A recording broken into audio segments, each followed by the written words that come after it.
Hello and welcome to another episode of TPK, the show so named so that if I do accidentally kill all of my players, I can just call it branding.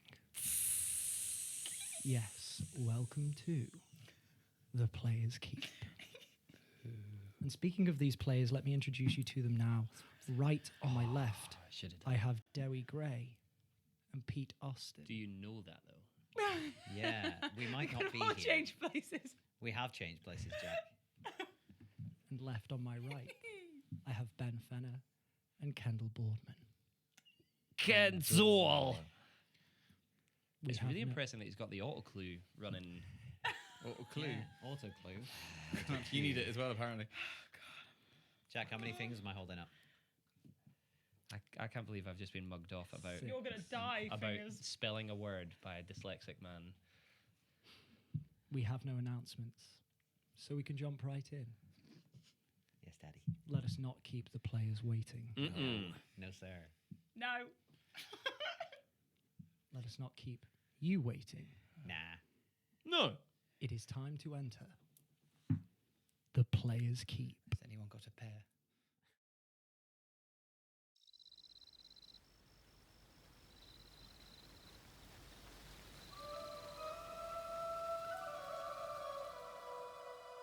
Come now, friend, gather round, let the tale commence.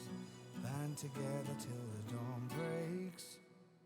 Till the dawn breaks. Hear the call, the power, the rise and fall. Under twilight will inspire all your stories. We share the tale, the victory and glories. Ooh, where do we run? Ooh, now the battle's begun. Ooh, we're lost in the rain. Light that fire and hold until the dawn breaks. Where do we go to take a chance on fate? The players keep go on and roll. Roll those dice for any path away. That's the players keep.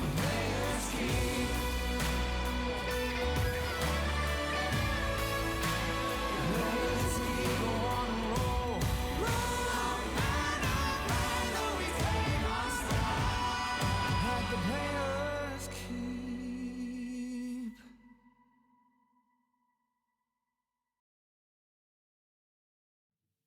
In the last chapter of our story, we saw the Dawn Takers Go on. within the city of Moonwater. And we saw them living out their final day before the Champion of Stars becomes baptized by the Herald of the Moon Gods. Some of the Dawn Takers tried to gather whatever information they could on Moonwater, its citizens, and the gods it was built in reverence to.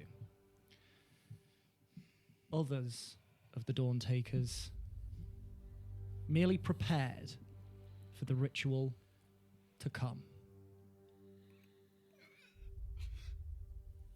When they reconvened, Cricket presented the group with food, and within that basket, a golden pear, a gift from an entity of the Eternity Forest.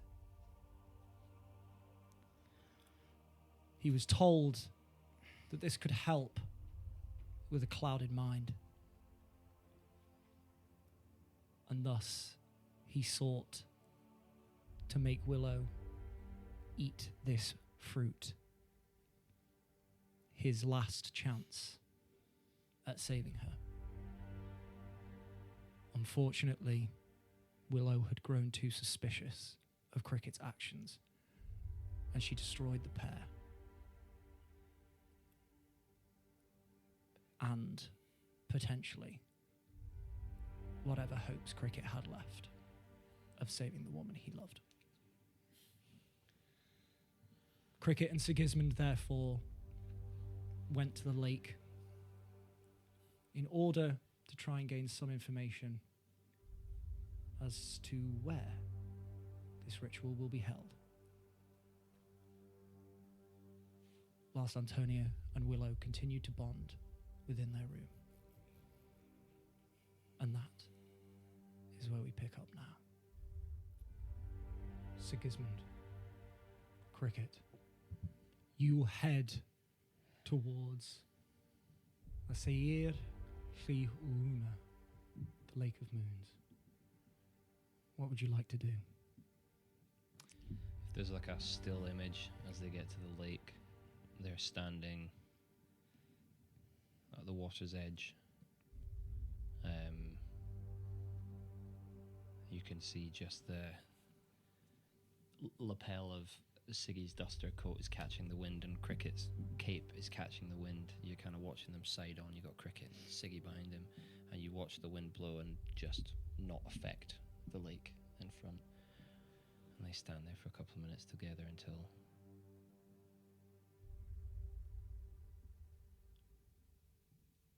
without saying anything, Cricket just takes one step forward into the water. I think Siggy kind of goes to hold him back for a second and then thinks better of it, decides to trust Cricket's judgment. And just in case, he'll take out the axe and stand ready. Okay. Are you sure that's wise?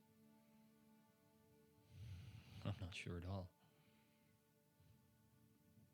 Okay. I'm just going to take a look around, see if there's anyone there. Perception check. Fucking 15.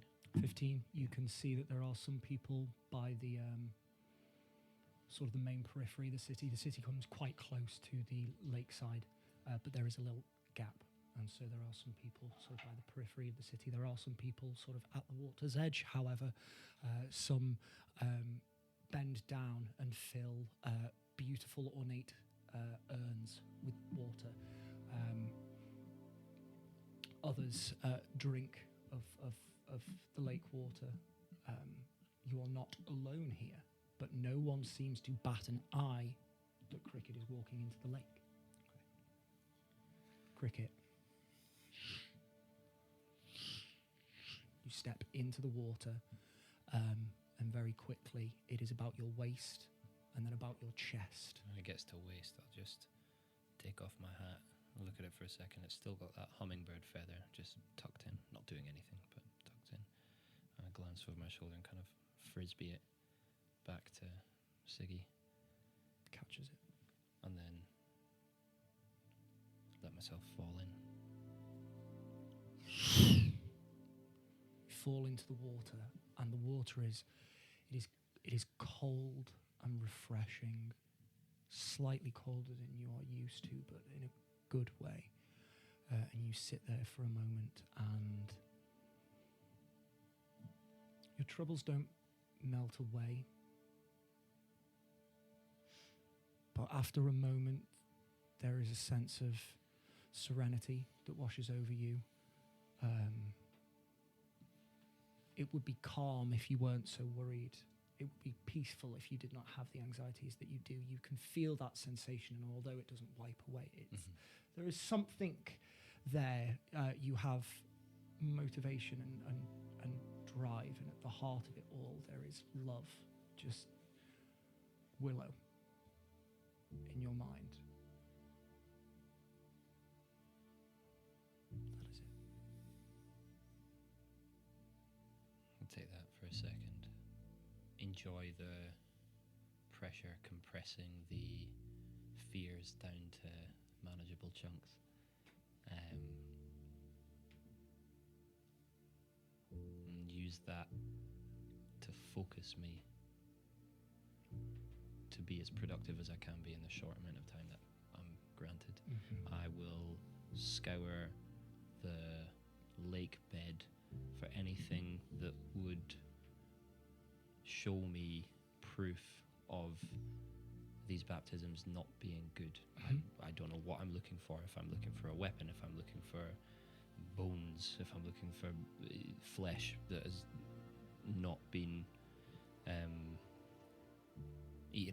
wishes. Yeah. I don't know, old clothes, emblems of past clerics or followers, just anything I can see. Perfect. Give me a perception check. Can I say that I would have given him guidance before we go? I through will the say yes, you will have done. Only You lost a knew he minute, was but- going to go into the lake. You knew he Yeah. was trying to search for something. It's not been a long time since he stepped into the lake, so I will say you absolutely could have guided him. I'll do it at the very last minute, just Yeah. as I see his head. No sinking. problem at all. Just twang. Yeah, beautiful. Jack, I will be moving at no more than half my speed. Perfect. Brilliant. Prove it.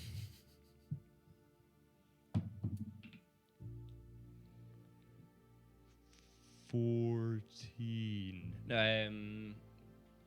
14 plus 12, so 26. 26. And a D4. Come on, Dewi. 26. 30. Nice. Holy Nice. 30. You look through the water, and the water is crystal clear. It is beautiful. And there is a little part of you that wishes you were not here under the circumstances that you would be, because you would be marveling far more at the beauty, the sheer beauty of this place. The waters are blue, they are clear, and you can see right down to the dark blue depths of the bottom of the lake. There are rocks, there are boulders, there is plant life growing here, and you look through and peer between the rocks and the plant life and the sort of fish that swim off, the small little schools of fish that swim off. Nothing. There are no bones, no clothes, no holy symbols, no remnants of sacrifices. Nothing. You can tell me if I'm wrong. It doesn't feel like a satisfying no. It's not like, sometimes when you find the correct answer because you've nullified every incorrect answer. Mm-hmm. Instead of this feeling like the last ticking off of I don't know Yes. what this could be. It's just more infuriating. When no information is gained, usually that eventually ends up at the only other possible explanation. However, you do not even have that. My only explanation is something isn't right. And I've not Exactly. moved any forward towards No. anything concrete. And it is... If you allowed it, it would be driving you mad, Cricket. Yeah.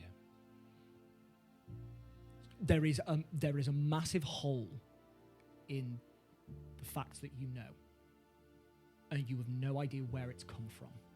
Willow, Tony, Moonwater, you don't know. Yeah. But something isn't correct. If this was a place of sacrifice, you'd see it here. So, is it not a place of sacrifice? But then, why was Willow so convinced? And just this same loop of thought runs through your mind. You start at the beginning, you go all the way to now, and you return back to the start every time. I swim purposefully for 10 minutes. I swim aimlessly, not really looking, just thinking through those thoughts for another 5 minutes. And then I head back. I think I'm just swimming like slowish. It's not like he bursts out of the water. He just stands up in Yeah. a place that would put him at You basically waist depth. Yeah. come to the shallows, and just so automatically you place your feet on the lake bed and just slowly rise up and walk out of the lake. And Sigismund, after about 10 minutes, 5 minutes purposefully, 5 minutes aimlessly, Yeah. about 10 minutes. Yeah, am I Yeah. correct there? 15. It was Sorry, 10, 15, 10 and 5, but it's 15 yeah. minutes. Cricket emerges. Well, Nothing. It's been picked clean. Or it was never there in the first place. I don't know. I will say on a 30 as well, Cricket, I will say that if it was picked clean, it was picked clean a while ago because there was no disturbance on the Okay, ground. So it's yeah, okay. you know as well Yes, yeah. on that roll that nothing was removed here to cover anything up either. Okay, yeah. I yeah. will give you that. No, that's cool.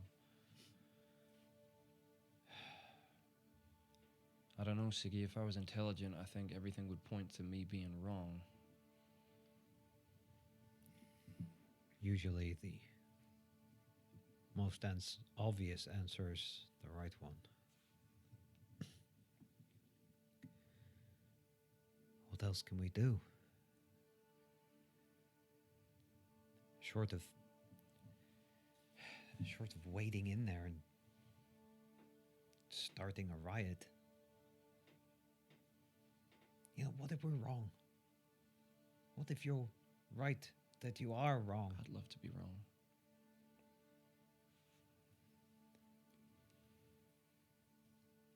We don't know what could happen. Maybe we should just let it.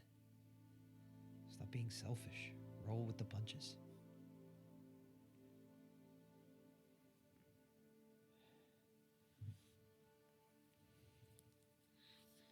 I'm keeping a lookout, by the way, because I feel like this Yeah. is probably something very bad to be talking about just in public. Yeah, absolutely. And I assumed that you were talking about it in hushed tones. Again, no one is paying you any mind.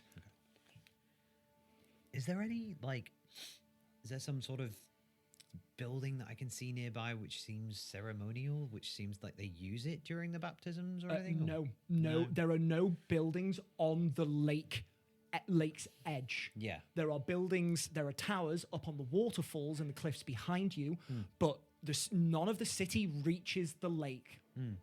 Yeah.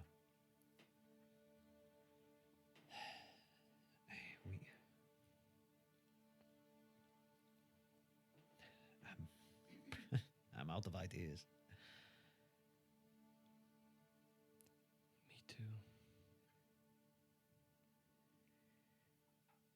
There is one last thing we could do. I mean, I don't want to suggest it because it seems extremely foolish, but we could just straight up talk to Avery.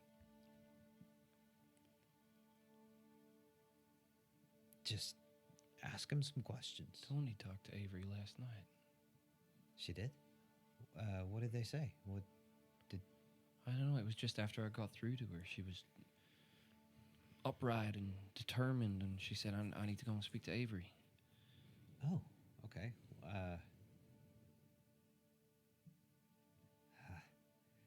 I don't know. I feel like that shit we pulled back in the room, she's probably not going to want to talk to either of us now either. I feel like she wants this just as much as Willow.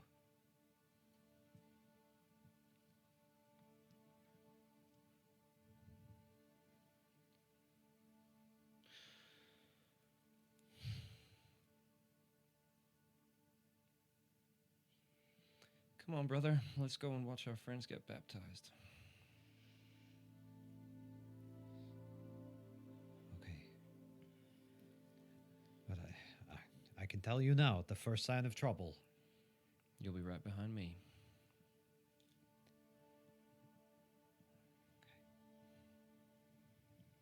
do you want to go and get drunk first? No, but you can bring a bottle. No, I feel like we need a clear head for this. You been making any mead? No, not for a long time. The last batch kind of gave me an upset stomach, so probably shouldn't do that again. I'd like some mead, Siggy. I think you should make some more mead. Okay, yeah. If we get out of this alive, I'll make you some more mead.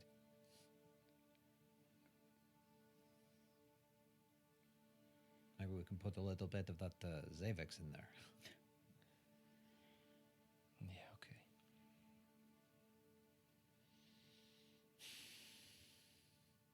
Come on,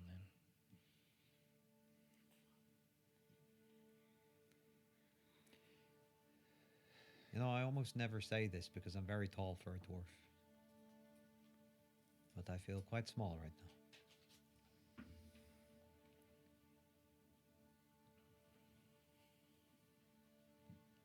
Strength in numbers. We're all scattered. That's why I feel small. Well, whether or not they know it, I still have their back. That's for sure.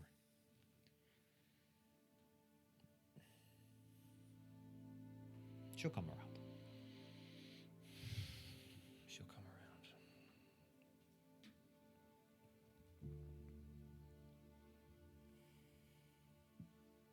Put your backs to the lake and you move off into the city. Where do you go? I think Siggy maybe takes Cricket at his word, and if we pass an inn or a tavern, Yeah. or even like an ale shop, ye olde liquor store, I'll dip in and buy a bottle of mead if they have one. Yeah, you can do so. There is a what is essentially a tavern, though the atmosphere feels very different here. It's not a human tavern, and you can tell that. But it's called the Silver River. And you head on in and you buy a bottle of whatever liquor you would like. If they don't have mead, the They do closest have mead, approximation- sorry. Oh, okay, They do I'll get have some mead my then, yeah. apologies. Yeah. I feel like this is the fantasy equivalent of a wine bar. Yeah. Everything is fantasy, Debbie. Touche. Yeah, I'll get some mead, just quickly. Yeah. Imagine somebody 3/4 of the way through watching Friday the 13th and they're like, oh my God, it's a horror villain. Like, no, that's just a villain in a horror movie. Yeah. Oh, that's great. Sorry. That just made me really laugh. What time of day is it, roughly? Mid-afternoon. Mid-afternoon, so we haven't got long now then. No, a few hours. Well, should we wait by the lake for them? I don't know if they're going to let me in, Siggy, but I want to spend some time with Willow. Oh, they'll let you in. Come on then. Let's just be the Dawn Takers. Okay. Bring the mead. Okay, yeah. And you head on back to Willow's room. In the interim, you have been preparing for the baptism. At a certain point in the day, you get a on your door. Yes. Hello, Willow. Oh, popsicles. Oh, whatever. Hi. Hello there. Do you like our hair? We made them kind of coordinated. Tony's never worn her hair down in about 20 cycles. Well, you should. You look fantastic, Harold. I have a gift. Oh, Takes a little pouch out of his off his belt.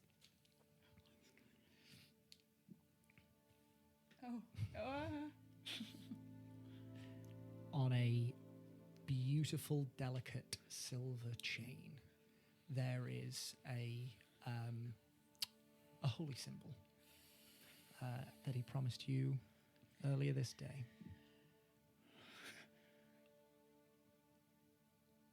My gift to you.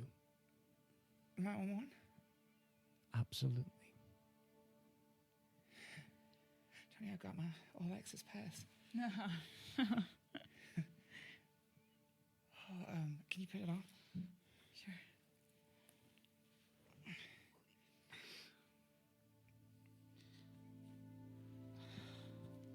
How does it look? Does it look right? Does it go with green? You guys like to wear monochrome, but It looks perfect, Willow, as do you. thank you. And she'll bound into me, give him a hug. Thank you so much. I'm so excited. I'm nervous, but I'm excited. It's like good nerves, you know? Mhm. Do you want to take a walk before we... You're welcome to join us. Yeah, of Do course you wanna- can come. Okay. Sure. Okay. All right. Yeah, sure. Let's go. Heads on out the door. Your father just wants to spend some time with you. You get Third wheeling. a bite to eat. He asks you some questions about your travels, how you met. Ha. Every story she gives paints Tony in the best light. He just smiles and listens mainly. Yeah. The occasional comment about how lucky you are to have her. Tony tries really hard to suppress just like a little towards him, but Make me an insight check. insight. Me. All right. Come on. Ooh, 20. Not nat, just regular. You get the sense that he notices. Yeah. There is not an animosity, but an acceptance. This calm Yeah. facade of acceptance. Yeah. He is just allowing you to be. Yeah. It's not a lot. It's just No, a little irk no, there. absolutely, But- absolutely. But I mean, she's like that with everyone. So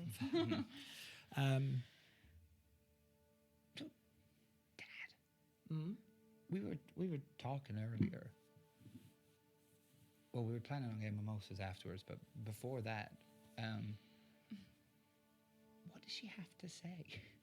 Is it like a script or something? Because heaven forbid, I love Tony, but she's not very good with her words, especially coming up with stuff on the spot. You should see her casting the send-in spell. We have to basically auto-clue her all the way through. Well, I assume that when the moment is at hand, She'll know. our herald. That's all right. It happens to the best of us. or what? Sorry. Someone said clue Thank instead you. of Q earlier. Thanks, Casey. No problem. Our herald will know exactly what to say. Oh, sorry. Your words. There you go. Do Yeah. you want to practice? Absolutely not. No? Okay. What do I do with my hands? Like this? Like this? Like this? You just be I'll yourself. know what to do in the moment. You just. And walk then do with I your become like a herald. cleric after this? Because obviously like the druid thing was Enola's thing, wasn't it? So can I like get... should I get rid of that? Like the nature shit? Willow, No. I can become like you two. you are the champion of stars.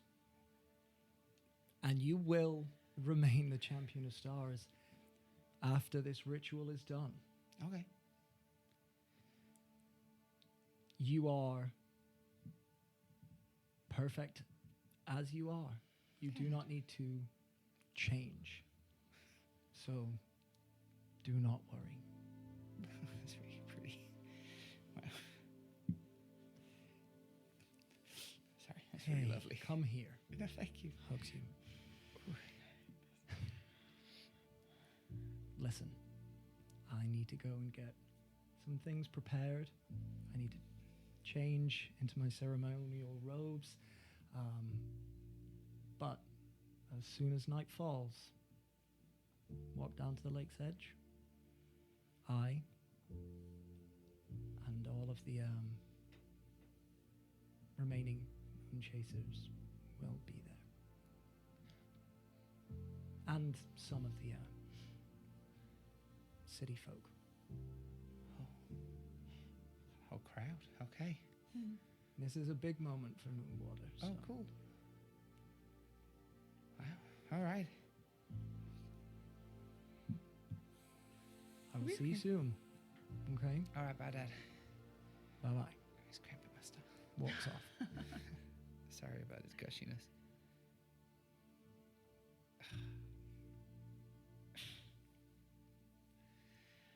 He was going to know what to say. That was never anything I thought. I don't think I'll know. I think he'll tell me. That's cool.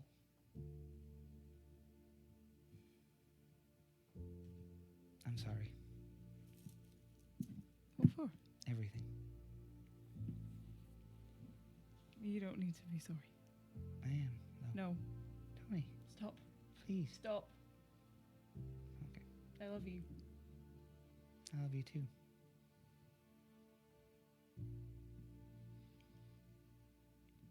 You know that. Yeah, of course. Okay.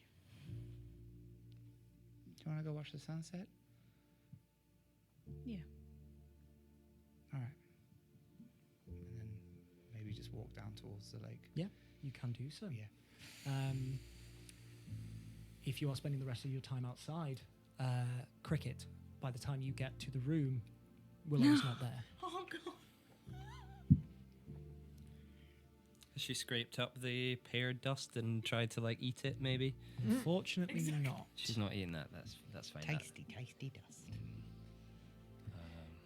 I will, if I may. of course. I'll spot the pear dust, Mm-hmm. put the bottle of mead down, and it occurs to me, Cricket, where did you even get that pear? I got it from a friend. You don't have any friends here. Where'd you get it, bro? Come on. I mean, I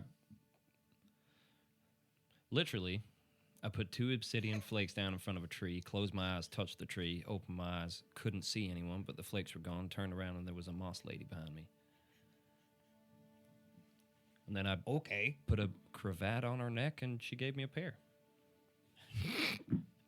Mechanically, Dowie feels like you should inside check that, because Yeah. what the fuck is that bullshit? Okay. All right. And that pear was going to, what? Make Willow susceptible to us convincing her not to do this? Well, she tapped her forehead, and then put her hand in front of her eyes, and then gestured with the pear. So I assume it was going to be like unfogging your mind. Oh. Maybe. What, you think like someone's like enchanted Willow or something? I don't know. I just asked the force for help. Okay. Hold on. I may have one last little Hail Mary, Okay, if you'll indulge me. of course I will. Where are we going? To the forest. Come on. And I'm going to lead Cricket to Yeah. the quickest Yeah, place to you get to. you can just go as the crow flies as best you can through the city out in towards the forest. You go towards the western side, and once again you move off into the trees. Okay. And I'll pick the nearest tree. Yeah. The last time I did this, it scared the crap out of me. I know. I was worried when I did it. But if they can help you, I don't know. I don't know. I don't know. Maybe they can help us somehow. Maybe they can answer some questions. Hold my hand. Okay. Oh, sure. Okay. And not sure what this is going to achieve. Okay. I think he's going to cast Speak with Plants again. Okay. First, I need you to make me a spellcraft check. Okay. You're fine. That's modifier and proficiency, Yeah. right? Yeah. Oh, no, that's not a good roll. You got inspiration at the end of the last episode, just so you know. Yeah. I You don't have did. to use it now. I'm just reminding you. I did. I won't use it now. It's a 15. 15. Oh gosh. As you try and invoke some semblance of consciousness within this tree, you push that magic forwards, but it doesn't quite get a purchase this time and it just dissipates off. What's he saying? Nothing. It's this place is so ancient and so magical. It's hard to get a grip on things. Do you think this is a good idea? Because I can try again, but I'm trying to ask the forest for help. I asked the forest for help, and they gave me a pear, and then we lost it. Maybe they can't help anymore, or maybe they've got the answer right there. I don't know. Okay, well. That was my last shot. And I'll just look up to the trees. You look up to the trees as the light is starting to redden, as the sun is starting to dip, as the shadows are starting to grow.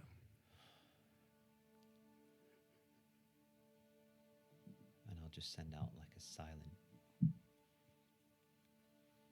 Please help us. Don't let this happen. Come on then. I'll be starting the ceremony soon. I'm gonna throw. I wish I'd brought that mead. Siggy?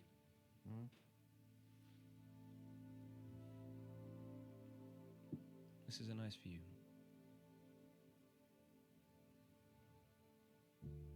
Yeah.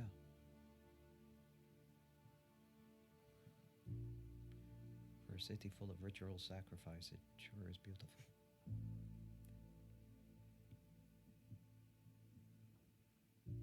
We can't be lost yet. We still have each other. Tony's with us. You think? Yeah, she told me so. Good.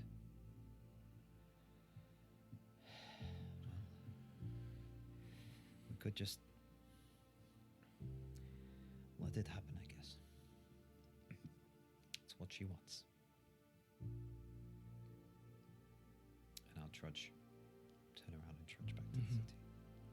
Start to make your way back to the city. Winding through the streets, as the sky starts to darken, the starlight starts to blink into existence as night starts to fall. Are you two at the lake's edge for sunset? Yeah. You see a congregation starting to gather, guards, citizens of Moonwater. You see your father, Jorrit and Lucen with him as these people gather. Some of the moon chasers start to congregate near as well.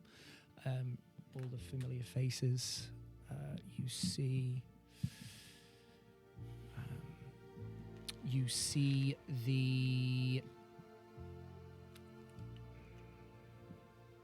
Lecken and Trinity Moonchaser. You see Gilligan.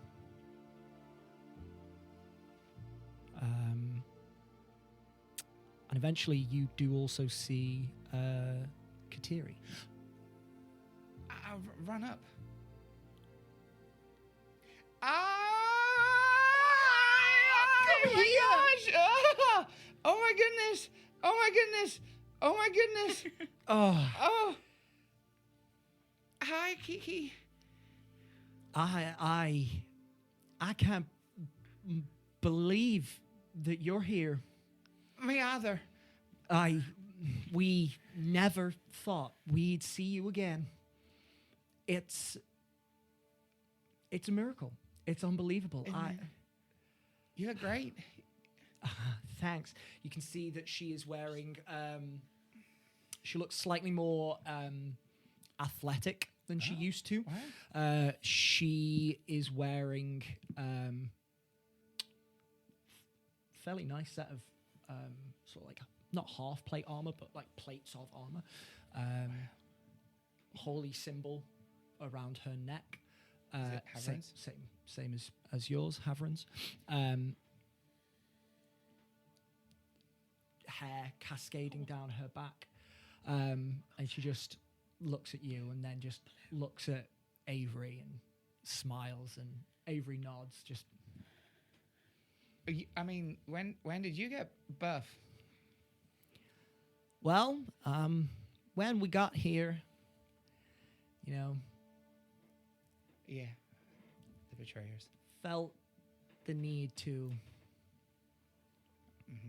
ensure we could defend ourselves a little better. get I that. mean, have you seen the twins? I know. Exactly. Yeah. So Oh, but you, Tony, come on over now. This is a very important moment. Two best friends meeting each other. We're all going to be friends together. There's no rivalry here, okay? But Kateri, Kiki, this is Antonia, Tony. Kiki and Tony. That's fun. This is your nicknames. Anyway, say hi. Oh, hi. She's awkward as Hello. fuck. Ha ha. She doesn't stop talking. Hi. Hi. Pleasure to meet you. Harold. Yeah. Sure. Sam. Get a crown.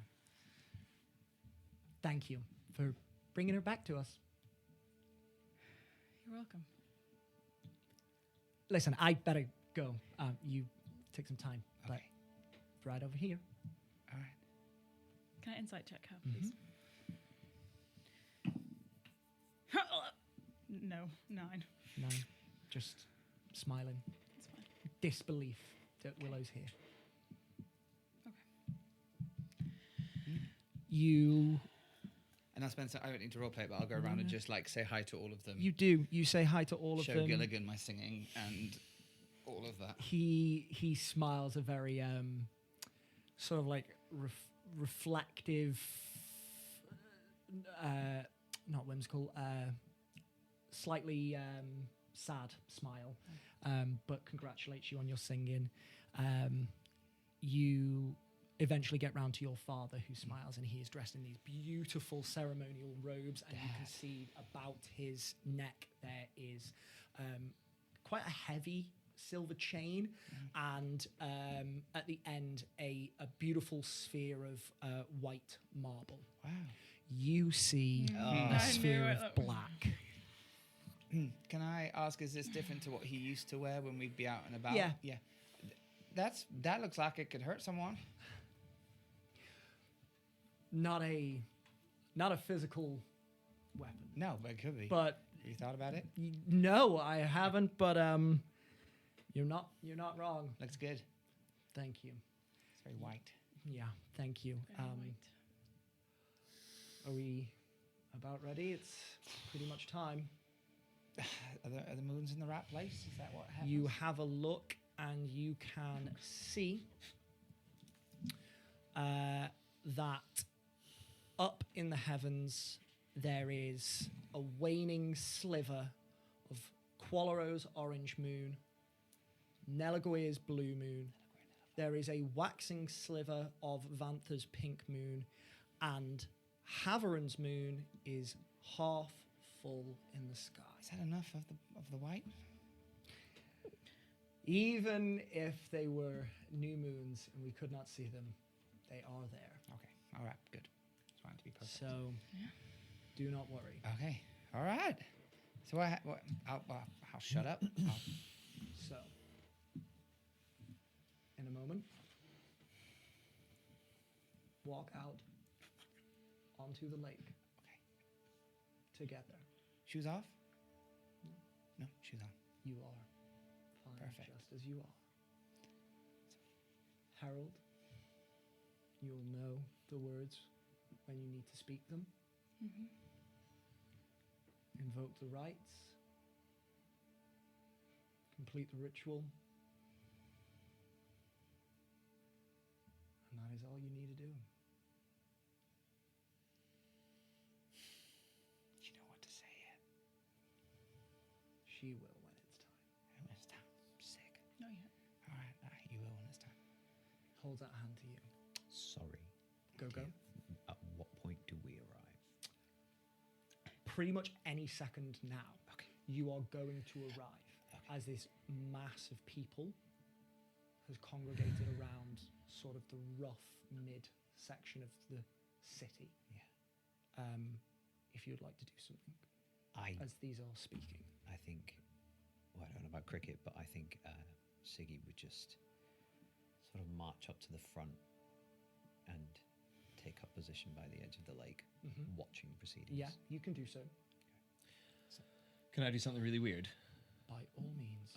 While we were still in the bedroom, just before we left, Yeah. Cricket will holler Siggy and say, just stay here, we've got a couple of minutes. In his accent. He's Cricket, going to what happened to your accent? pull out a nasty little jar of. It just looks like it's tar. When you tip it, it takes so long to sludge to the other. Sludge to Pretty the other. viscous. Yeah. He pops the cork and flicks it, and then pours it on his hands and says, "I think this is going to feel gross."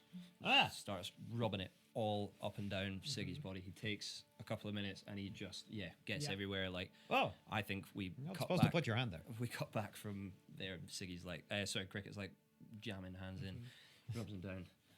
What is this stuff, Cricket? I grab him by the lapel, step back.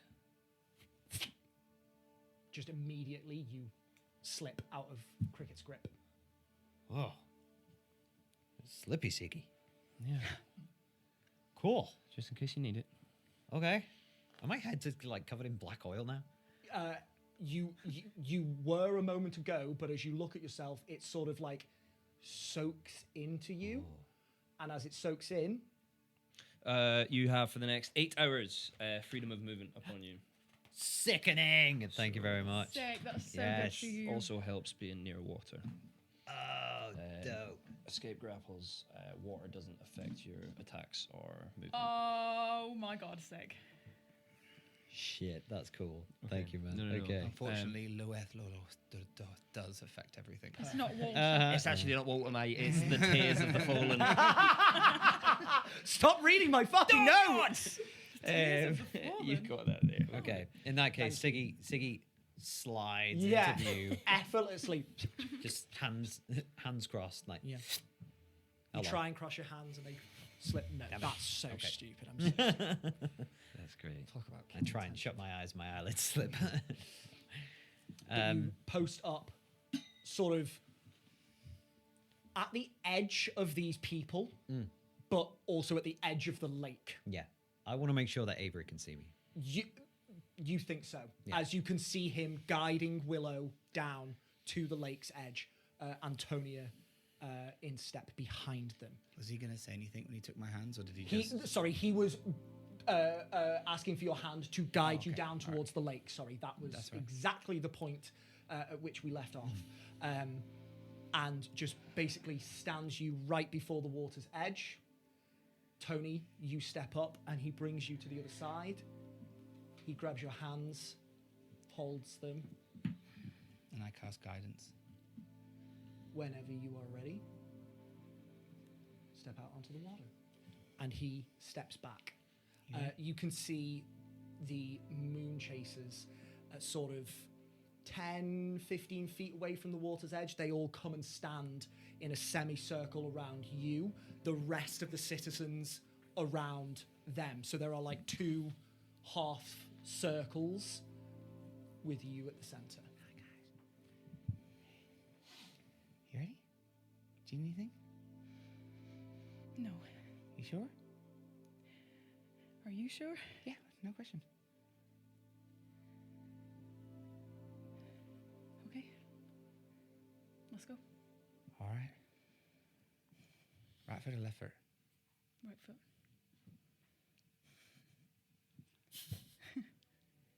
And as you step, you expect your foot to sink beneath the water. God, are you kidding me? But instead, it holds firm as you step onto the water. I didn't even cast that spell. Did you cast that I spell? didn't cast that Okay, spell. cool. And there is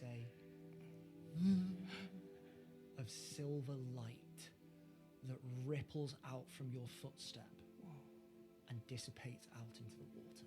Holy smokes. All right, left foot. Right foot. And right after left, you walk on the lake's surface 20, 40, 60, 80 feet out. And it's at this point, Antonia, that you see him in step next to you.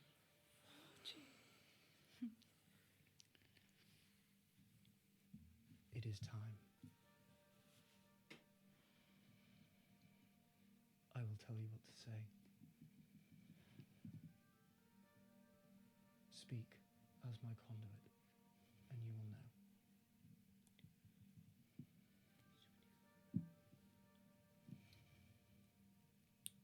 Do you do anything in this moment as you prepare for the ritual? I have a little glance back to the. You can see this congregation of people in a semicircle, all smiling, all looking at you. Are we facing away from them? At this second, as you stop, you would have been, but Willow does turn to look back. Am I not meant to turn? You can, you know, you can face them if you'd We like can- to. Whatever. How do you want to do it? I don't know. What do you want to do? Let's just keep it as us. It's you and me. Instead, you turn and face each other.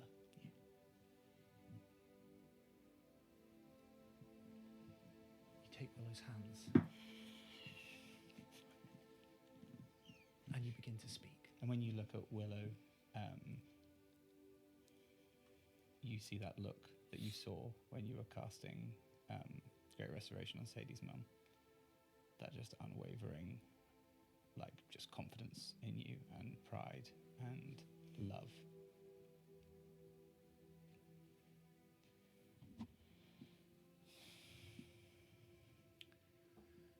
Kendall, Yeah. it would be mean of me to get you to sight read It very my would. made-up language. And thus, I am going to give you the rights in the common tongue. Okay. Okay? But I'm not speaking the common tongue when I'm saying them. You do not understand the words. I don't. Tony doesn't understand the words. You understand the words. No one else understands the words. Does Willow? You hear a language you have never heard. Great. I'm so sorry, just in prep. Is that By okay? by Is that all okay? means, I'm so by sorry. all means, no, please do not apologize. A lot is happening at the same time. It was just as I couldn't tell if it was Delia or Siggy saying to me, "Should we do something? Should we do something?" It was me. I'm sorry. No, I that's was just fine. panicking. Cricket will look up at you and confidently say, "Tony said it'll be okay. We trust Tony. We trust Tony." And then he crouches down and pretends to cough a little bit. And as he coughs, he pulls the book out of his bag, just a tiny bit, Yeah. just enough to cast Arcane Eye. And as he coughs, he kind of covers his hand. When he comes up this eye, he just wipes away just a drop of blood as it's turned full white. And as he coughs, the orb kind of pips out in front of him. And then Invisible, you send this arcane eye out towards it, and you only get images, I believe, not not sound. not sound, just visuals. Perfect. Yeah, yeah. Thank you very much. So you will now be able to see up close. It's only because it only moves 30 feet. So if, By all if means, we were you going will- round by you- round, I wanted to get it there. but that's Absolutely no problem. Easily done. I'm just going to keep an eagle eye on Avery. On Avery, fine. Great shout. Great shout. perception check, please, or insight if you prefer. They are the same, but I will go for insight. 'Kay. Actually, Come on. can I guide myself? I'll say in this moment, no, because you're keeping a constant eye. Okay. Insight. Natural 20. Fucking come on. Sorry. No, For no, do 24. not apologise. 24. 24. Duly noted. Thank you. Whenever you feel you want me to note the reaction from Avery, you let me know, because this is going to go step by step. Yeah. Ask, Okay. and that is the role we will use. Okay. Could I then, in that case, just clock his reaction to when they started walking on the surface of the lake? Relief, happiness, pride. Okay. So I'm not sensing like hunger, No, no. success, or no. Someone unburdened. Okay. That's worrying, but Someone who has had their troubles removed, yeah. or feels like they are about to. Something like that. Okay. Got you.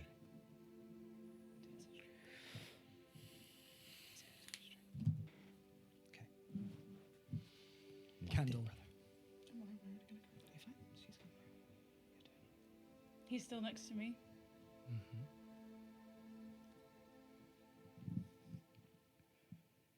Conditional.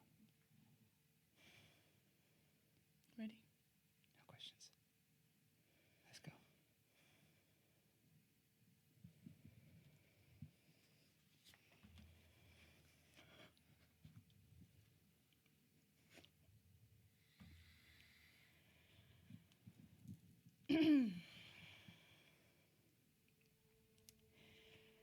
I serve the darkness, and I am its herald.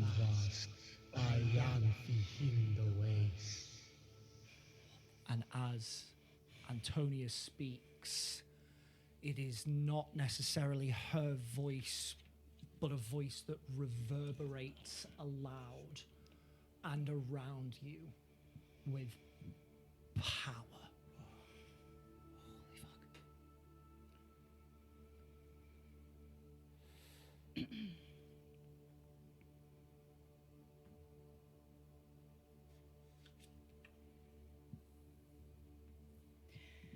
By my voice, do I invoke these rites.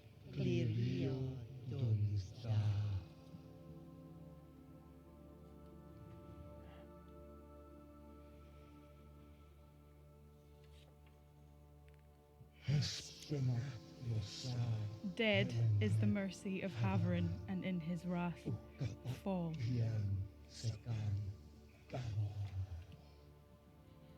Avery check. What's he doing?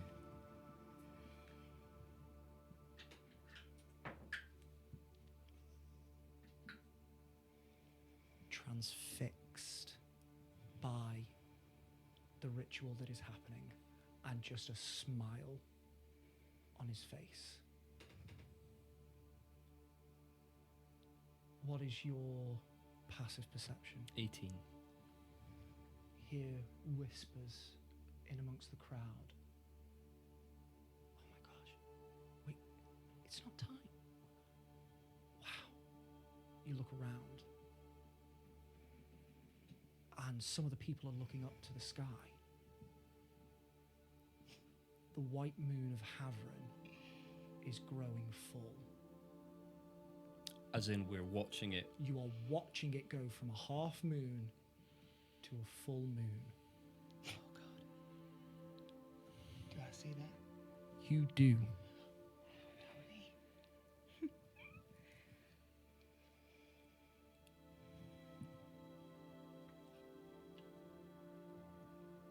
I believe you were on number 4. Mm-hmm. Shaken is the peace of Neliguir, and in her torment fall.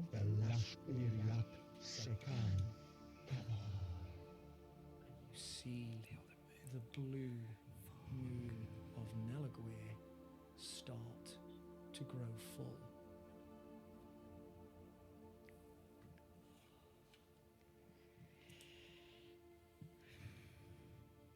Lost is the direction of Qualero, and in his blindness fall.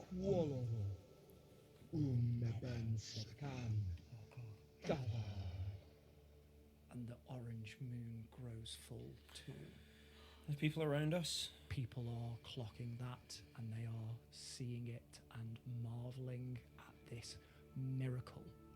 You start to hear. We can tell this doesn't happen every time there's a baptism. No, not at all. This is something extravagant. This is something fantastical. You start to hear a phrase.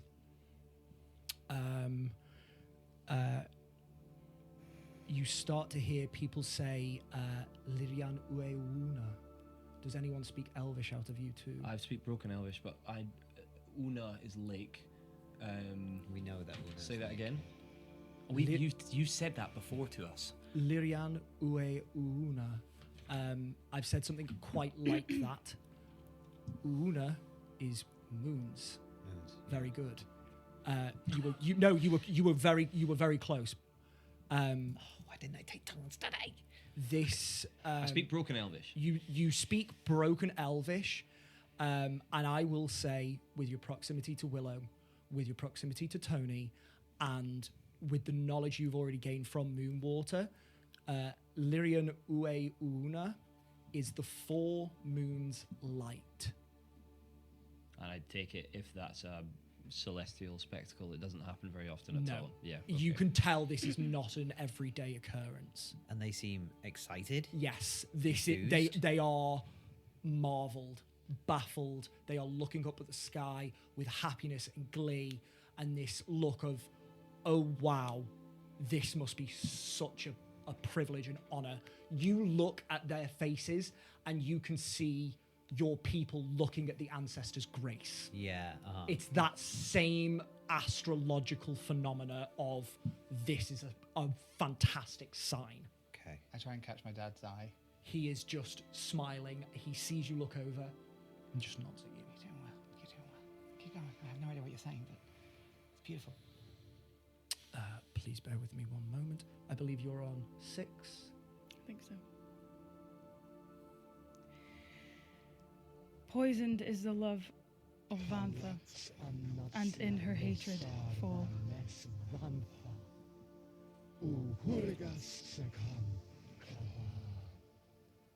the fuchsia moon of Vantha is now full. And as the final moon grows to completion in the sky, the entire city starts to glow. From the apex of the waterfalls, water is falling, but where it used to be clear or dark now in the night sky, there is a beam of silver, and that silver cascades down, and like a flood, the entire city of Moonwater, each rivulet, each spiral on every building, every walkway, every street, every windowsill, every post, is now gilded in liquid silver as this beautiful astrological marvel fills the city streets with light, it rippling down in a wave all the way to the lake's edge. And from the rivers, it spills forth onto the lake and out and out and out. And in moments, what was a lake now may as well be a mirror to the heavens.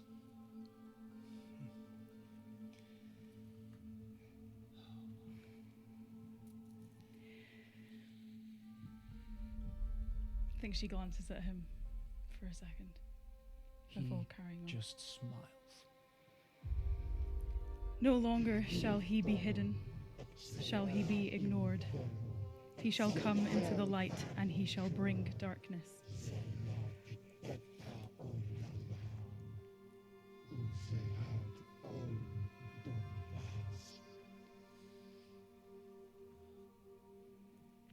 Let all who shunned him be cast into the dark from whence he was interred.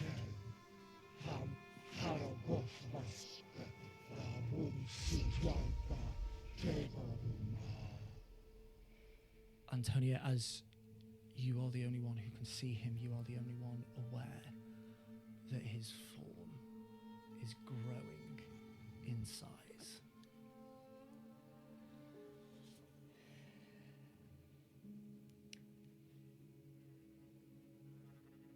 Let them his prison. Let them watch from within his cage as he arises.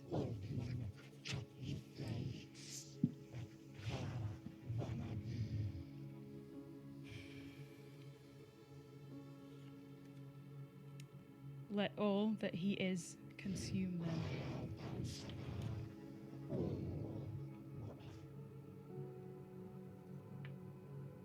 Let them become forgotten.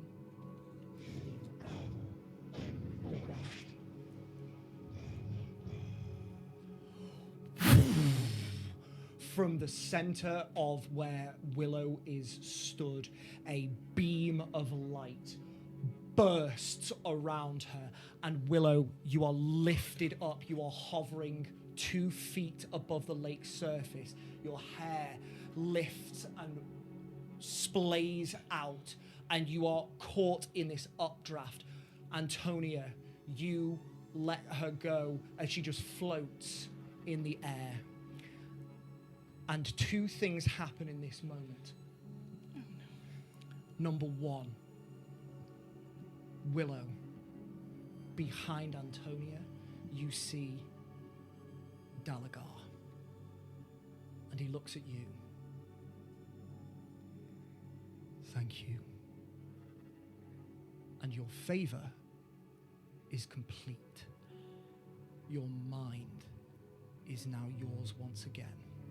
The floodgates open, and everything that was taken from you has been returned as you have stood with glee upon the mirror of the heavens beside the herald of the moons as she reads her last rites.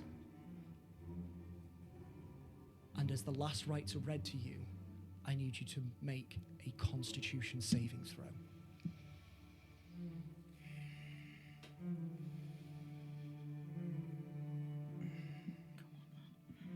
With advantage. Is it foresight or? Yeah. I don't mind if it's not. It's not something you can foresee, and not something you did. I am going to check the. It's right. I'm happy for it to be straight. I am gonna have to rule this as straight. That's fine. I'm not going to use my inspiration on this. Okay. Either, whatever this is well. Yeah, 26. 26.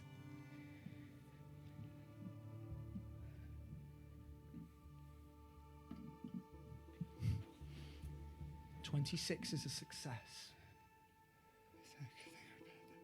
Willow, you drop to 0 hit points. And that is where we're going to take our break. Ah! Please join us in a couple of minutes.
Sigismund, you can see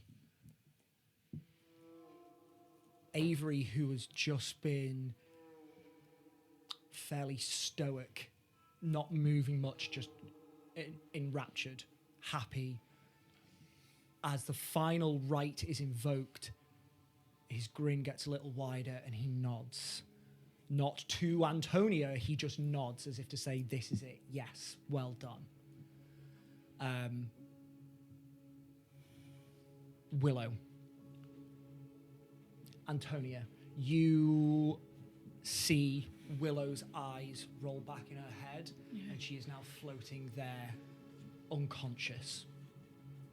And you see 4 motes of starlight around her, upon her, and Dalagar walks up beside you. In his hand is your spiritual weapon. Willow, you are at 0 hit points. You are not rolling death saves. You are stable, but you are at 0 hit points. You are unconscious. Mm-hmm. Cricket, as the final rite is invoked through your arcane eye, you see this occur. Willow falls unconscious. And no matter what is going on here, you do not believe that to be good.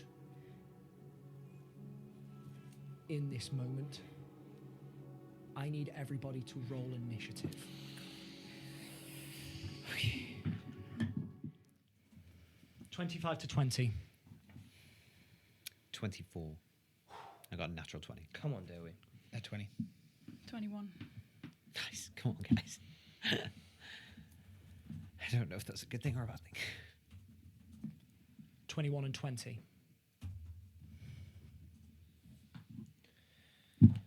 Except I can't stand on the lake. 20 to 15. Yeah, with inspiration, 15. Top of the round. As Willow falls unconscious, Dalagar hands the sickle to you. 1 mark for each moon. And they fall. Her blood must taint the waters. Final sacrifice. And we complete everything we have ever wanted to achieve. He lets go of your holy symbol, your holy weapon, and it hangs in the air. And he steps back as tendrils of purple smoke start to roil out of him. And he grows bigger and bigger still. And the looks of awe from the civilians turn to mixtures of screams as from out of Tony a smoke cloud starts to plume, and those tendrils whip around, and then a huge asteroid-like chunk of rock, and then another, and then another.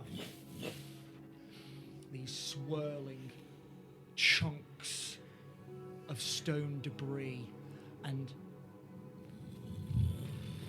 from inside this smoke plume, a massive humanoid figure. It is a humanoid figure fragmented. It is in pieces. A cleft through the head, a massive cleft down the chest, and in the abdomen and round the side. This being looks like it is made of stone but disconnected, as if a statue had fallen, shattered, and then reanimated. And out of the center, the core of it, this dark purple smoke billows out and the round, and more satellites of rock whip around as the aspect of Dalagar is called forth. Oh my god! And so, this is what you see. Tony. Bro.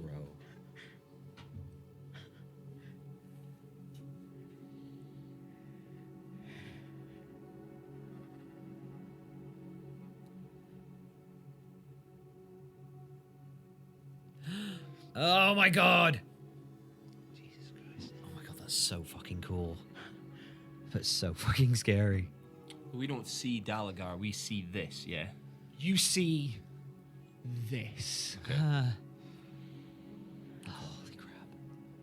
And because you are looking at an aspect, I need everybody to please. It's been a while since we've done this. Oh my god. I need everybody to make me an intelligence save. Even me? You do not. Oh, should have saved the fucking inspiration for something that mattered. Should have saved the magical fucking pear. Okay. Oh god, this is bad. This is so bad. Oh, is that going to be high enough? For survivors. I'm going to use my inspiration. Second one was lower. 15. Fail. Oh my god. Fail. Guys, I can't. Can you both roll me D100s? Right, the last time I did this, Don't make me blind, I swear to God.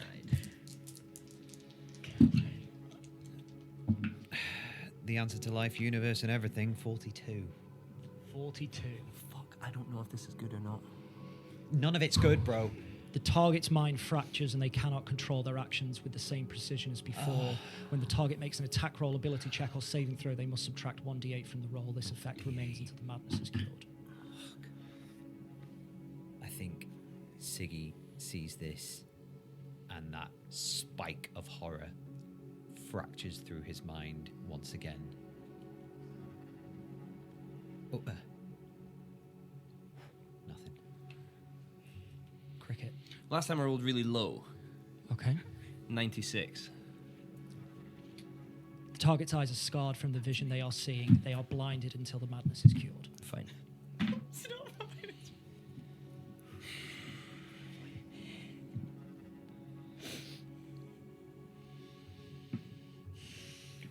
God. Sorry, guys.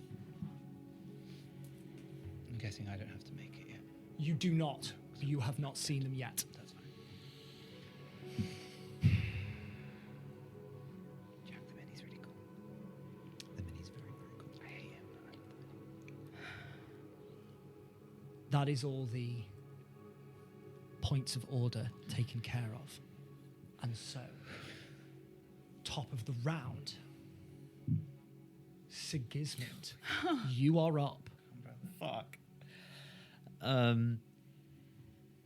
Okay. This happens. Siggy's mind snaps again. He whispers under his breath, "Fuck the gods," and looks over at Avery and shouts, "What have you done? What have you done?" And I'm gonna start running towards Tony and Willow, I guess. You're going to start running towards Tony and Willow. Okay. Yeah. And I'm screaming, "Tony, stop this!" Okay. 35 feet of movement. I'm gonna sink, aren't I? Well, no one else. Your foot alights on the water's surface. Oh, and okay. boom, it holds. And you can feel this slight as you step onto it.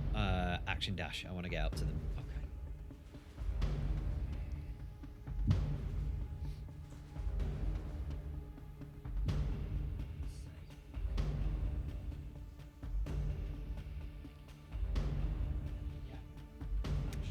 action dash will sort of get you there. Okay. Can I? How does Tony look right now?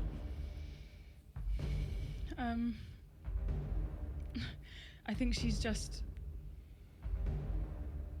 the aspect thing that we can see. Is that separate to him that I can see, or is it the same? They're the No, same he thing. has stepped back and grown Into into that. this. Okay. You know it is him. Tony's just staring at him, and then her eyes flick to the spiritual weapon that he put there, and she's just like paralyzed. I can't make a check or anything, can I really? That's what you see. She's paralyzed She's paralyzed. Yeah. by like Something. yeah. Okay, yeah. This is all happening very fast. I think I look to Willow, see that she's unconscious, and kind of go to her. I don't really have any bonus actions, so that's really going to be my turn. And I guess I'll maybe scream at Tony like, "Do something! Stop this!" Yeah, that's Thank you, my turn.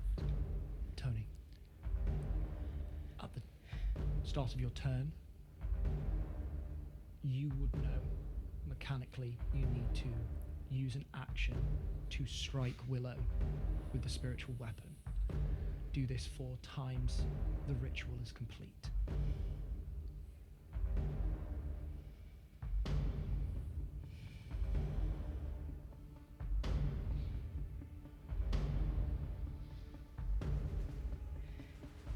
I think she takes the spiritual weapon from the air.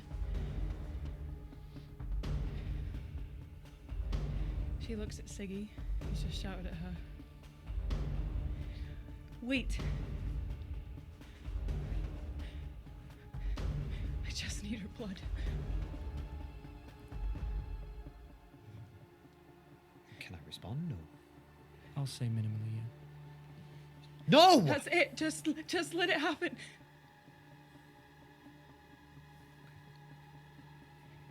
Until it comes back around to my turn.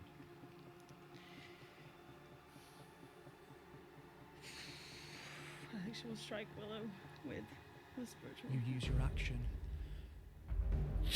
and this arc of silver wraps around Willow.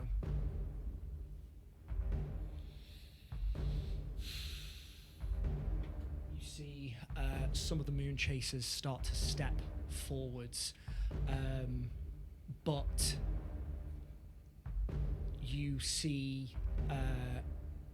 Jorrit continue walking, and then as a bonus action he is going to cast Compelled Duel on you. Can you please make a wisdom save? Wisdom save. Have they all been affected by seeing an aspect? Have you rolled madness for any of them? No. They're in fucking league with him, that's one. But it still The s- tears your mind apart to see one of these things. The civilians Tony did. around It's coming out. are you hear them collapse into shrieks. Some fall to the ground immediately. The moon chasers here, Absolutely fine. absolutely fine. Makes sense. Mood chases. Dalagar worship is more like. An 8. I hate to do this, but let's get into the practice of it now. Minus a d8. Well, 1. Yeah. Well. Okay, 7. On a failed save, the creature is drawn to you. For the duration, it has disadvantage on attack rolls against creatures other than you, and must make a wisdom saving throw each time it attempts to move to a space that is more than 30 feet away from you. If it succeeds on this saving throw, this spell doesn't restrict the target's movements for that turn. The spell ends if you attack any other creature. If you cast a spell that targets a hostile creature other than the target, if a creature friendly to you damages the target, cast a harmful spell on it. Or if you end your turn within 30 feet away from the target, you have been compelled to move back and face Jorrit. Okay. And you just hear this voice go,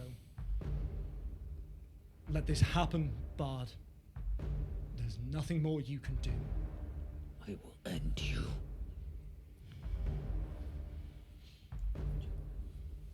And with that, Cricket, it is your turn. When he looks at the aspect, the feeling that I imagine a balloon feels just before it pops, that incredible tension that bursts into his eyes. He falls down and he's scratching at his eyes, trying to relieve this pressure. At the same time, he's shouting, "Now, Tony, now! Do something now!" And then he remembers the arcane eye, which is still up. He swivels it 180 degrees and it sees a very small cricket, and he runs towards the arcane eye. Yeah. So almost seeing, you know, like those old Resident Evil games where the Yeah. camera's just in the corner. So yeah, he stumbles a bit, but he Fucking sublime. So, for the purposes of this, Cricket, you can now move and attack without disadvantage from being blind. There may be other effects that come up that will need to rule it, but for the purposes of That's this, fine, that's we'll fine. put a pin in the blinded well, condition. I mean, it's concentration. So as soon as that goes, I'm fucked. But then yes. we will see how we go. Can I have an arcane brain? Cricket. It's concentration, Dale. I don't know if you've got that. I will run towards. I will say Tony was loud enough for you to hear when she was saying it to Siggy as well. So Tony said, "I just need some for blood, It just, yeah. just a little bit." Would I have heard that from the lakeside, or was that just kind of in your? I was little- just saying Tony was being purposefully loud to stop people from interviewing. Maybe a performance check.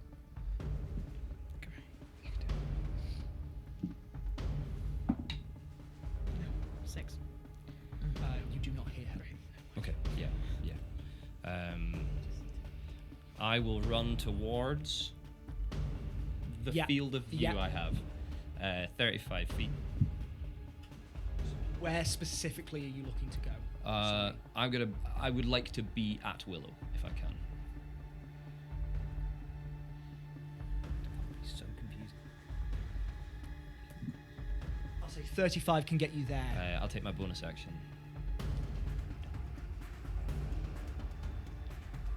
That will get you there. Stand above. I'm going to turn.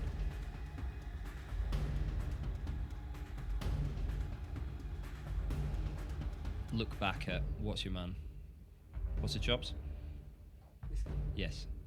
Jorot. I've not used my action yet. Have I got You've enough not. movement to skim past him Yes. in a crescent and still get there?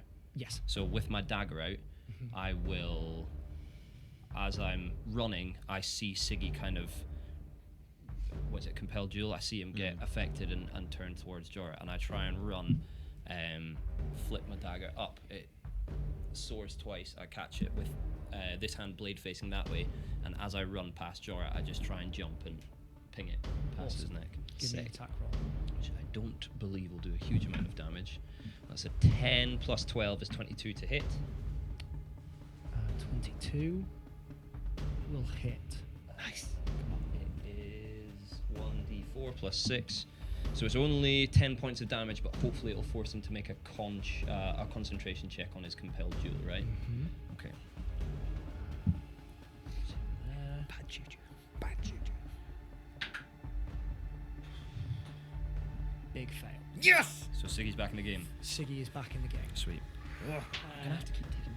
As you move past him, you strike. It distracts him enough that the connection drops. What am I doing? And he's going to swipe out at you, taking an attack of opportunity as you move out of his melee range. Mobile. Yeah, he's Mobile. And using the arcane eye, you duck underneath this long, wicked, dark blue, almost iridescent long sword and just sweeps over you. That is your turn, Cricket. I kind of, as the eye sees the blade coming, I keep my legs going, but slide back and glide along the water on the ground for just a couple of feet before I pop back up. But as I do, I feel the power of the water Incredible. underneath me, and then I hit my shoulder blades against the water, ping back up and carry on. Incredible. Thank you very much, Cricket. There is power radiating from this entity. These tendrils of smoke, these satellites of rock, and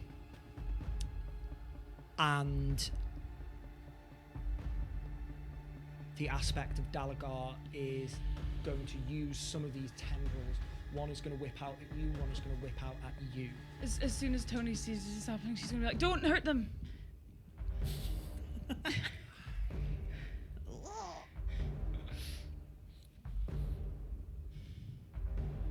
Make me a persuasion check with disadvantage. Oh yeah.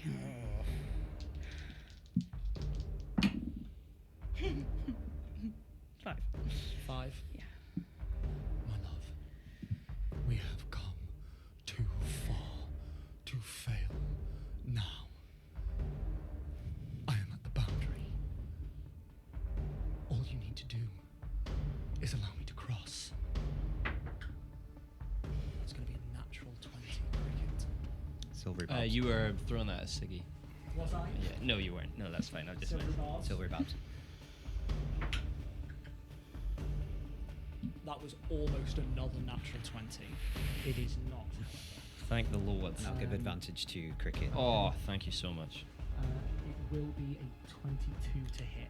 Yeah, that's still it. No, It's sorry, from- this is so not sorry. coming at you. That was Oh, Pete saying okay. that I was this just being a is going snake. to- I was being a snake. Yeah, I'll take that. That's fine. Okay. And then the one on you, Sigismund, Sorry, what did you say? 22? to hit.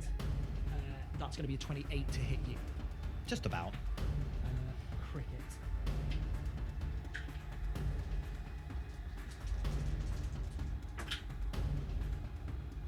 You're going to take 11 points of necrotic damage. Sigismund.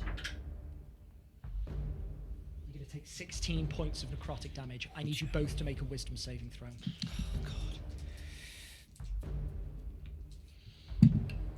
Okay, 18. Okay. 10.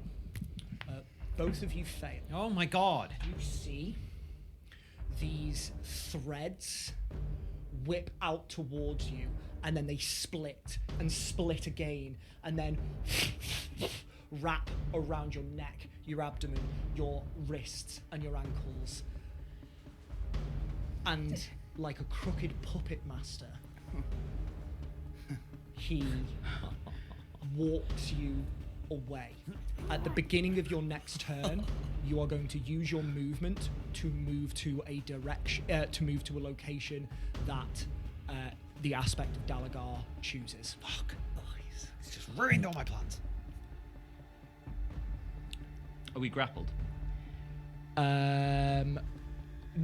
Okay. It That's is. fine. It is not a. It is not a grapple necessarily. I'm just, yeah. No, you're all good. It's just force movement. It is force movement. It's more of a charm effect. Kateri.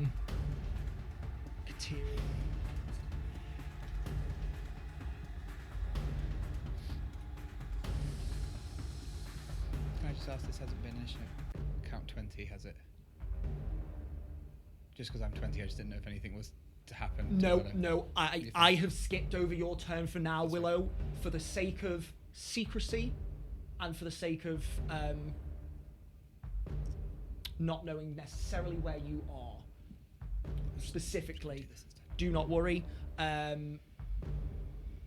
have not forgotten you're about fine, you. just checking. As soon as there is something that you need, I will get to you. Kateri's going to move up. Avery is going to stand where he is, and he is just looking on. Top of the round, Sigismund. Hi. At the start of your turn, you are going to use your full movement to move. Fuck. That's a lot. Okay. And then he lets go of me. And then the smoke dissipates. So, taking into account what Tony said, just need some of your blood, Willow's blood. Willow's blood. And then I look up at the aspect and think, fuck all of that, not listening to you. And I'm going to look at Willow, and as a bonus action, I see that she's unconscious, right? Okay. Okay, as a bonus action, I'm going to go live and cast Healing Word, Okay. if I may. Come on. It's only a D4 plus 4, but it will wake you up at least. Will it? 6 points of healing, please. 6 points of healing. Yeah. Willow, you open your eyes. You are at 6 points of healing. That thread of silver constricts and lacerates into you, and you can see that blood starts pouring out of Willow. No. You are grappled. But you are conscious, Willow. No. No! And I'm going to start. I've used all my movement, right? Oh my god, what do I do? What do I do? What do I do? Can you action dash back, or is that all of your movement? Is it just your movement speed away? Just my regular movement right? speed away, so you've used your movement to move away. Yeah, so I could move back. But it consumes your action, and Consumes that is the the action. cost. Fuck me running. Sorry guys, I panic.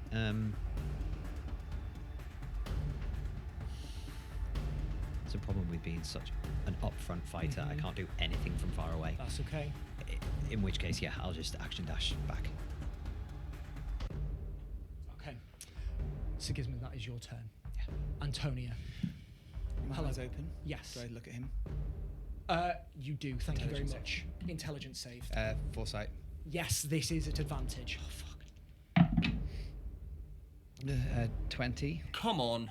A 20 is a failure. Oh my god! Please roll. If me I was to D1. use inspiration, how would that work? You take the highest. The highest. Yeah.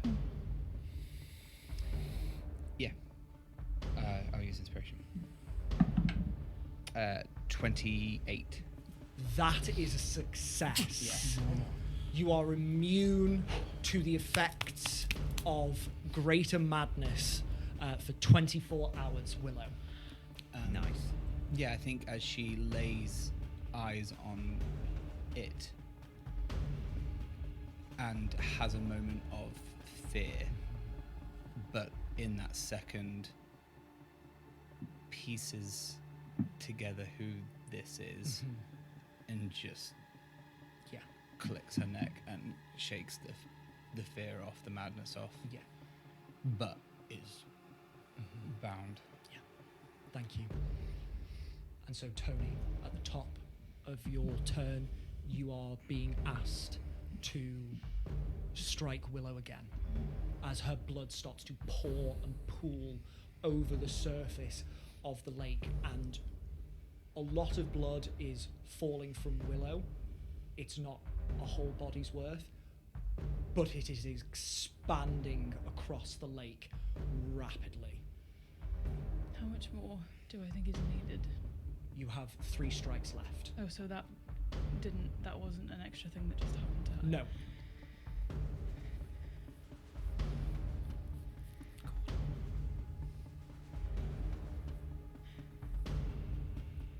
Antonia, you must act now.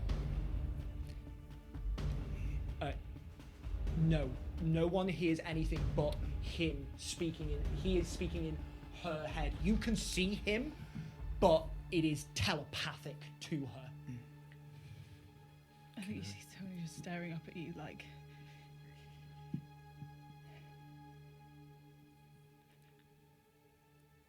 I'm so sorry. Another laceration of silver emanates and then cinches, wrapping around Willow, and more wounds open and more blood starts to pour out of Willow, and this pool beneath you starts to spread faster and faster. Antonia. That's your turn. But she'll turn to Siggy and Cricket and be like, please just let... I'll heal her, okay? I'll heal her. Antonia, make me an Arcana check with wisdom. I know. Natural one. I know it's not looking good. Please continue. Anything else on your turn? Then Willow, you are up.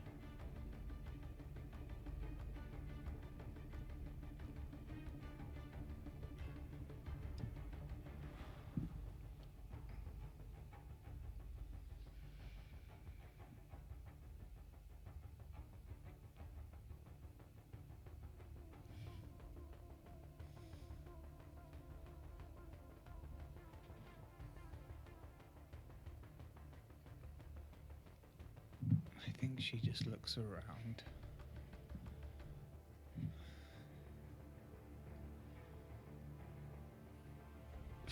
For her dad. Easily enough to do. You look around and you see your father standing on the lakeside, watching with eagerness in his eyes. Insight check. Well, I mean, it's such I use my action to insight check him. I can't read the numbers. 31. For once, Avery Kalira is not trying to hide his true intentions, and you can see he is stood there wanting this to happen.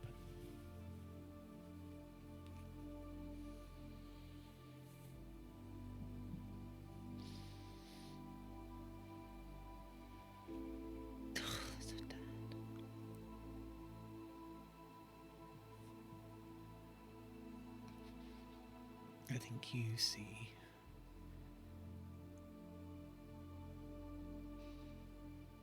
Willow break.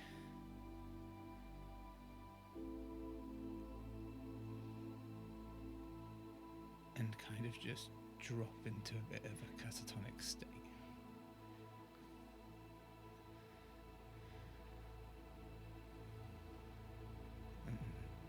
Thank you.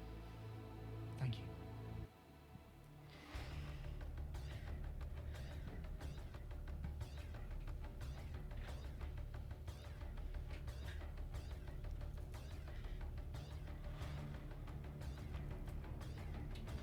Compelled duel not up, and with you striking him, Joris is actually going to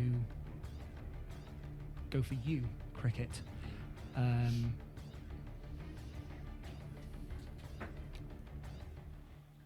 21 to hit. I'm going to use Savior's Leap. Okay. I'm going to jump, so I land. If you're triangulating Willow, Tony, and the Aspect, I'll land in between all three of them. So maybe like 15 feet towards the purple guy. Yeah, perfect. Okay, thank you. He cannot do anything else with the rest of his turn. Cricket, that's you. Starting my turn makes my. Is it full movement? Your full movement. And so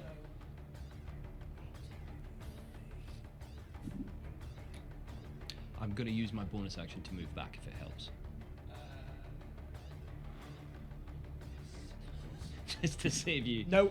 I like it. Thank you Moving very me much. away, No, moving that's back. absolutely fine. He, these smoky tendrils puppet you away from Willow as far as you can before whoosh, they retract, and then It's almost like an elastic band. I'm screaming, just Yeah. like an angry, like a wet cat. You're Yeah. holding a wet cat and it's screaming. Absolutely. As soon as it goes, it's just you twang. immediately dart back Back. across the lake surface. You think you're going to splash into the blood, and it does not burst. It does not impact. Neither does the water on the surface. It seems to be forming this solid mass. Yeah.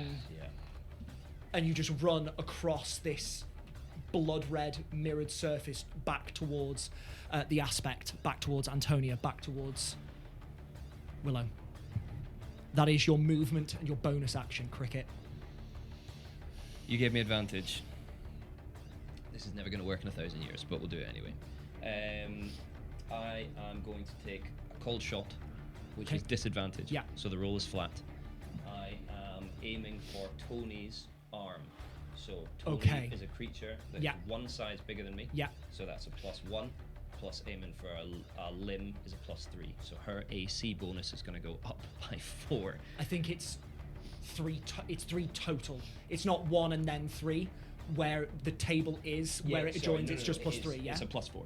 Oh, it's +4. Sorry, I apologise. Yeah, I just did the maths. No, for no reason. you're grand. You're grand. That's fine. So +4 to Tony.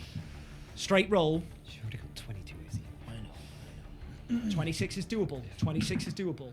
Especially in the That tray. would have been so beautiful, but we're not taking that one. We're taking that one, which is a 19 plus 12. Which is 31, which I believe will hit. Yes. Roll me damage. I'm forgoing damage. You're forgoing the damage, and she is going to drop the spiritual weapon. That's it. The spiritual weapon, because it is a spiritual weapon, it hangs in the air. However, she has to let go, and she grasps her forearm. And for the purposes of the effect, I will say it takes an action for her to get over that wound, and then retake the holy weapon. Yeah. That's grand. Yeah. So as he jumps, his dagger slashes down on her forearm. He's screaming, "God, get off!" Knife comes down. Actually goes into the wrist, and then he twists, which is what makes the spiritual weapon pop out of her hand. Siggy, get the knife! Siggy, get the knife! And he's just going to stand and hold his little dagger up at Tony in between him and Willow. Okay. Thank you. At the end of your turn, you see the aspect of Delagar. Everything about his form looms down over you. Do not dare touch her! And everything about his person floods into you, and he is going to cast negative energy flood on you. Can you please make me a Constitution saving throw?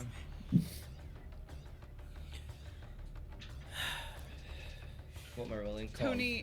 Tony, as this happens, tries to be like, no, like, he's not going to listen, and it's fine. But for you hear, and but you can hear see her, he does not listen. Yeah, you hear her be like, It is bad, isn't it? It's bad. That is bad. What did you roll, Cricket? 7. That is a failure.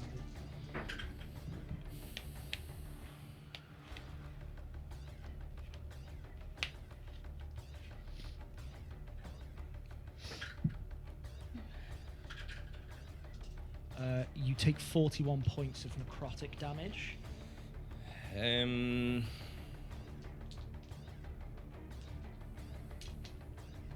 I please half that to 20? This is a spell, not an attack, so you cannot use Cunning, uncanny dodge. uncanny dodge. No, that's for an attack, not Oh, a is it? spell. Okay. Sorry. No, that's fine. 41. 41. you'll hear Tony be like, no. I was going to say, Cricket's holding his knife right at your face, just with a look of open betrayal. And then when he hears this voice, he turns, and it just knocks him for 6. I think it, drops, takes an E. Thank you. That was the end of your turn. Yes. The aspect of Dalagar used 2 legendary actions to cast a spell. Kateri is going to move. Avery still stands. Top of the round, Sigismund. Oh, God.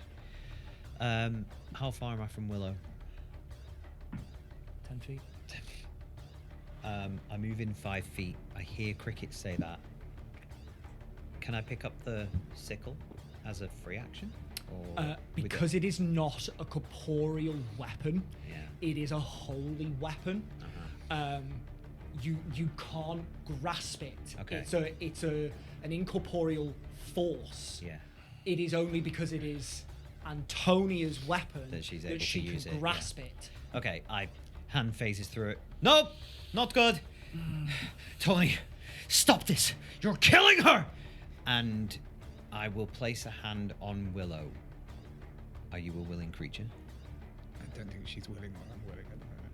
Willow, please. Please come with me. And I'm going to dimension door. Okay. At this point, Sigismund, I need you to make me a spellcraft check. Okay.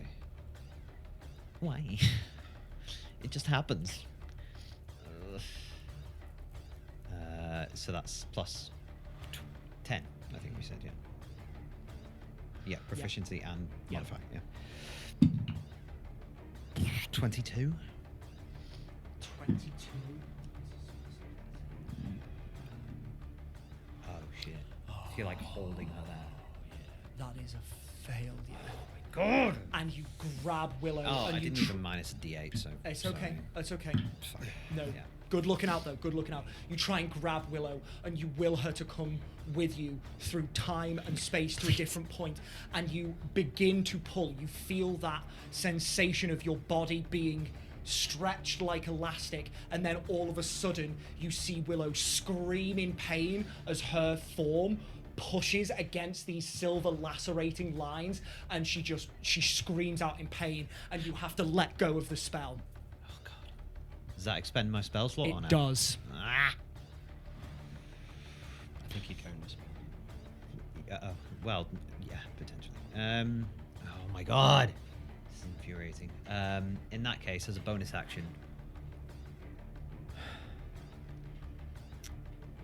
Willow can't be moved. Can't get rid of the weapon. You think it might be possible, but you need to put effort in to do so. Something started, and then it stopped. Okay. You did not have the strength of spellcraft in order to subvert whatever extra magical effect was keeping her here. Okay. You felt something start, and then it broke. Okay. I will give you that. In that case, I am going to use my bonus action. Instead of relying on my magical strength, I will rely on my physical strength, Okay. which is probably better. Okay. So I'll click my heels together and become Biggie Siggy. Incredible. Enlarge. You sink up to your knees. So just a regular size. And I'll shout to Cricket, "Can't take the weapon! Need to move Willow!" And that's the end. Incredible, Sigismund. Thank you very much. Antonia, you are up. At the start of your turn, you are being asked to strike Willow for a third time. Tony, please. I think she's holding her forearm. Oh, yes, of course, because you have dropped the weapon. Thank you for reminding me. You must expend an action to get over the injury and retake the holy weapon. I think she follows Willow's eye line to Avery, and she sees his face. And she just looks back at Willow, and she sees Cassie, and she sees Quinn, and she sees the way you both are looking at her. My love, you can do this. You are so close. We are so close.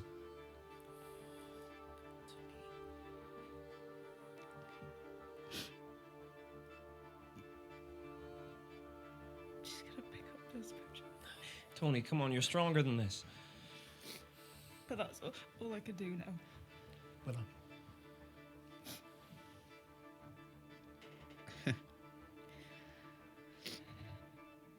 I will say as she picks it up, she's looking at it in her hand. She's not looking at you.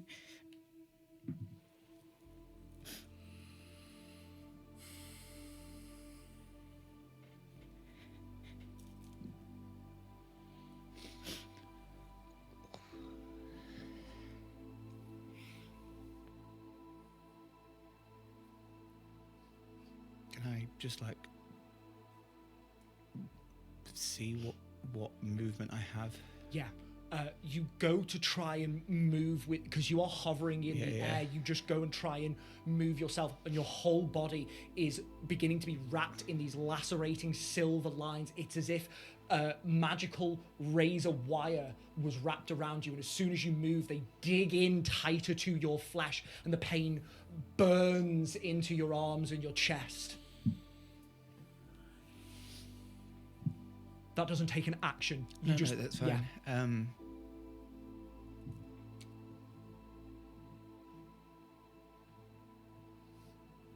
I think she...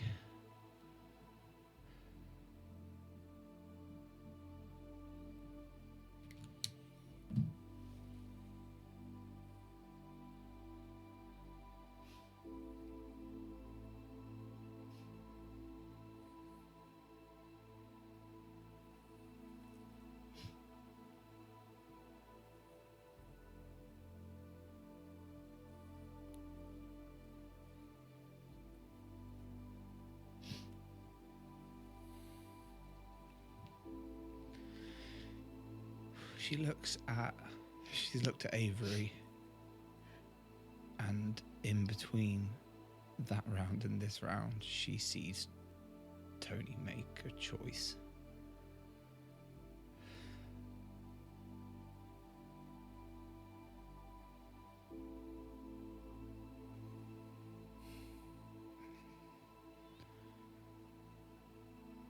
I think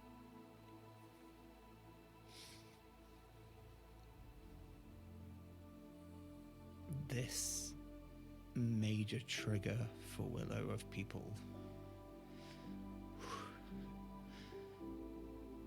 abandoning her is just encompassing her right now. And I think she just closes her eyes and just... Mommy.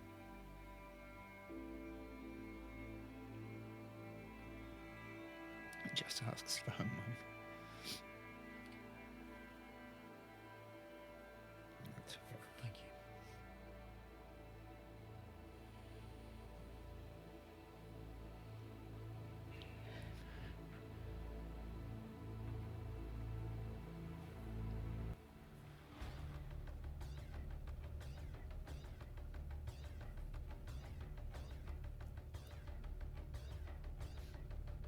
You hear Avery from the banks call to the rest of the Moon Chasers.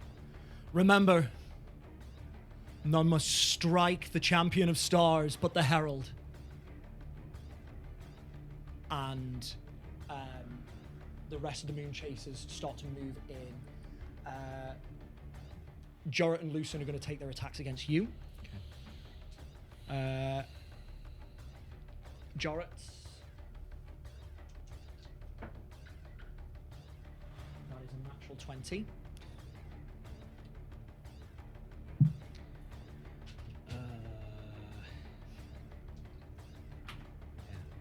Silver belt. That is 8. That is surprises. 17. Does Advantage that to hit? cricket again. What? Does 17 hit you? Yes. I gave advantage to cricket again. That is going to be 12 points of slashing damage, half to 6. Okay. I'm not raging. You are enlarged. My I'm apologies. enlarged. I'm not raging. The second attack is going to be an unnatural 20 on you. Yep. 6 points of slashing damage. And then Lucen is going to take a swing. On me still. On you still, however, that is a big miss. Nice. Oh God.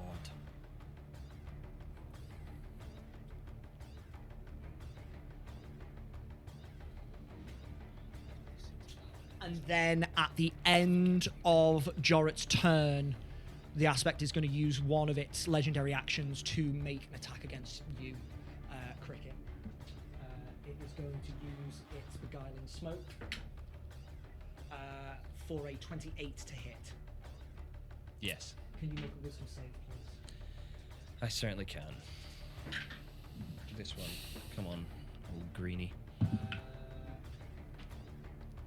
9 points of necrotic damage. 27 on the save. 27 is a success. Nice. You are not moved as you brush away that smoke and the aspect of Dalagar.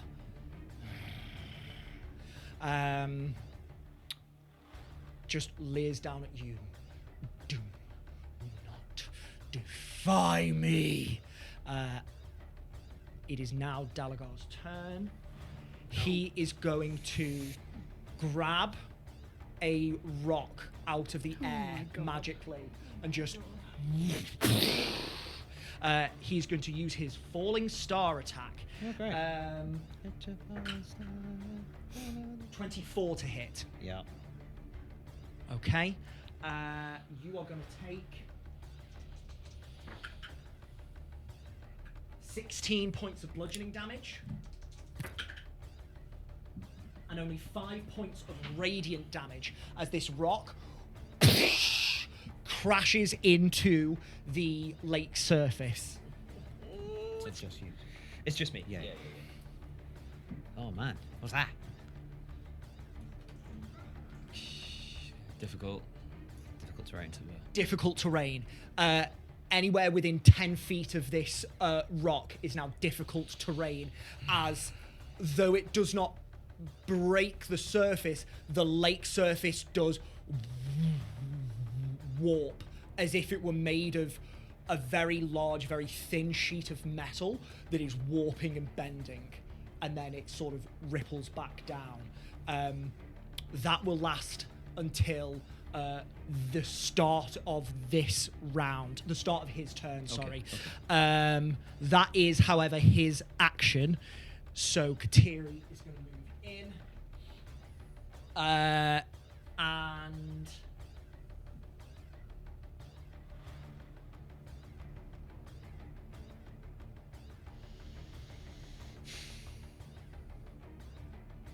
I think she's just going to cast Guiding Bolt at you, Sigismund. Okay. Is a big miss, however, with a 3 on the dice. This burst of twilight energy, not too dissimilar to what you have seen Antonia use on occasion, emanates from her hand, but it fizzles past you as you duck out the way. Avery is still standing. Sigismund, it is your turn. Man. Did I have a turn? I'm so sorry. I normally go after Jorrit. My apologies. Did I miss you, Cricket? Yeah, cricket's not I'm mine. so sorry. Cricket, please take your turn now. Forgive me. I'm so sorry. I know what happened. I used a was, legendary, legendary action action. to Yeah. shift you before your turn. Yes. I'm so sorry. Don't be That's daft. and Dalagar straight after you. Go. No, you're absolutely grand. So yeah, smashed onto his back. Half movement to just flip back up. As the smoke pulls away, there's Dalagar there again. And Cricket standing next to Tony as Tony's looking at Willow.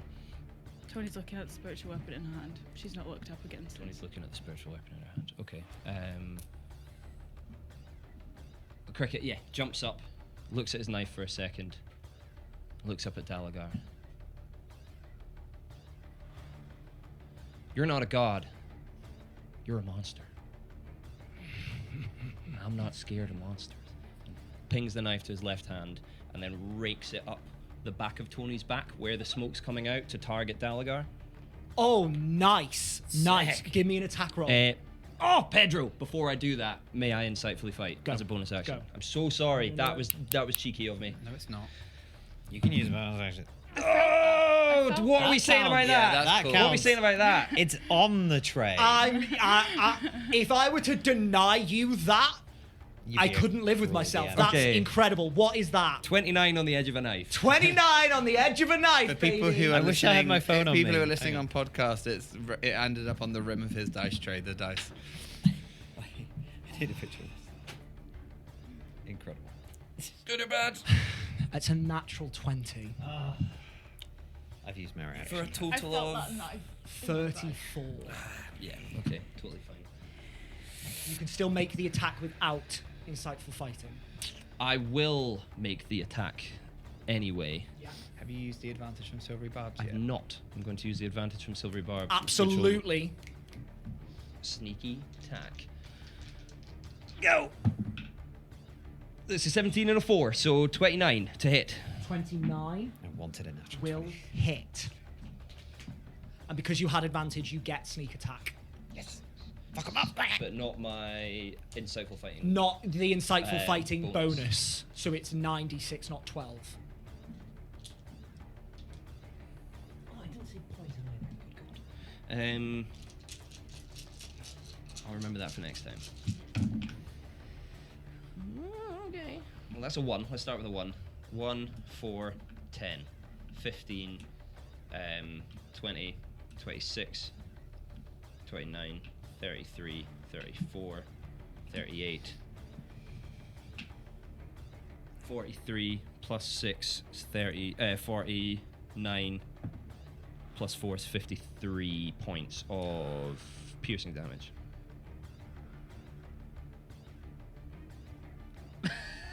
And we'll go with that. I forgot the poison, so I won't do any poison. Oh my gosh, Jack, maths. Yeah, there we go. Sorry. What was that? Finish it off?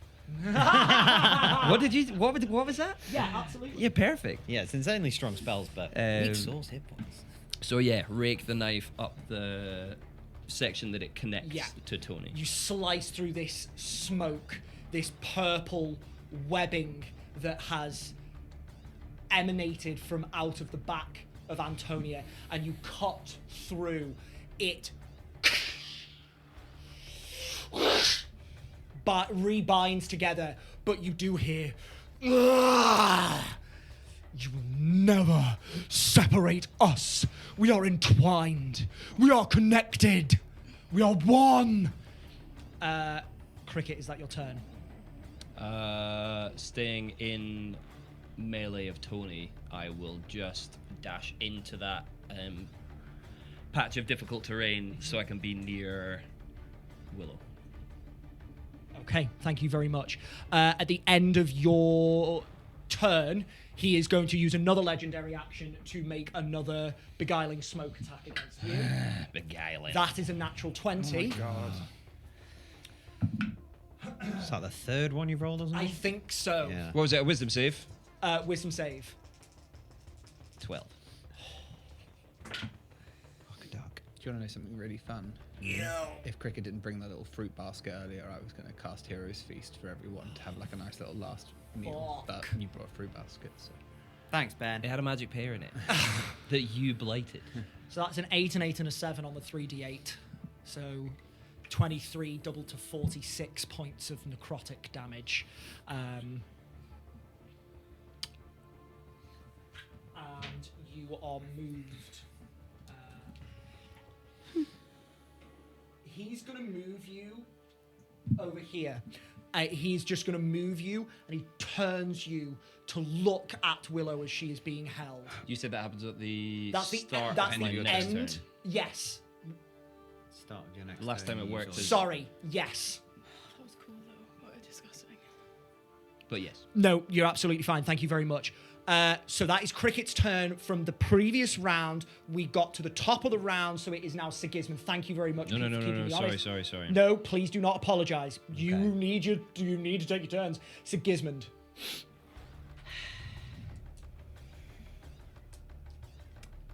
So I see these silver lacerating Yes, you do. things on Willow. The only thing that no one is aware of at the minute is what is being said to Antonia. Yeah. And I've heard Avery say only the Herald must strike. Yes. Really don't want to hit Willow. But I'm scared, I think, that if I try and physically pull her, she's just going to get chopped to bits. So... Oh, God. And I see this kind of catatonic state that she's in. She looks defeated, which is. I don't think you've ever seen that. Oh, God. I don't even know if this is going work. I'm right next to her. Mm-hmm. I'm going to grab her by the front of her robes, Mm-hmm. dress, or whatever it is she's wearing. Willow! Cricket is dying! We need you! Wake up! And I'm going to slap her on the face. Okay. Just an arm strike, trying to do as little damage as possible. Yeah, that's I know fine. I'm enlarged, so it'll be another D4. Are you doing lethal or non-lethal No. damage? Non-lethal. Non-lethal damage. You strike her across the face. Willow, does this have any effect upon you? I'll let you know. Thank you. Does that count as my action? That's your action. You can try again. You technically have 2 attacks.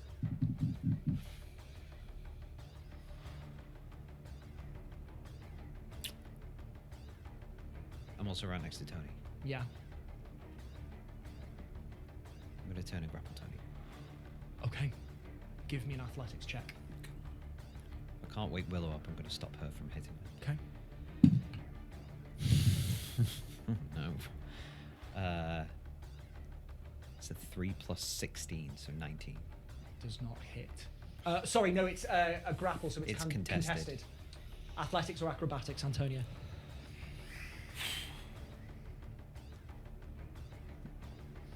Oh 24. Wow. That's embarrassing. Me running. We're gonna die. Tony, please stop. That thing, it's an aspect. We've seen them before. They're evil. And that's. Thank you. At the end of your turn, this massive tendril of smoke just lashes down upon you, trying to crush you into the ground. I'm so sorry. Actually, can I use my bonus action? Yes, sorry. Go on. I'll use my bonus action after I finish screaming to go into a rage. Thank you. Yeah. The aspect of Dalagar is rolls a 22 to hit. Yep. That is 11 points of necrotic damage. Can you please make me a wisdom save? 6. At the Magic. start of your next turn, you are going to be moved.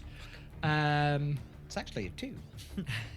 As this smoky tendril smashes down and sort of wraps around you and lifts you up and picks you up into the air, and he just brings you up. Don't you dare! I spit in his face.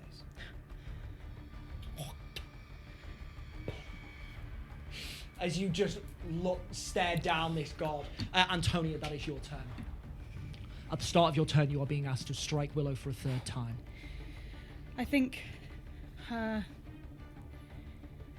getting out of that grapple was a complete accident. I think as soon as Cricket said, "You're a monster," to him, she moves towards Cricket as saying, "No, he's not." And she moves out of your way accidentally, and then she watches Cricket get engulfed, and then she turns and sees Siggy the same. And she just looks at Willow.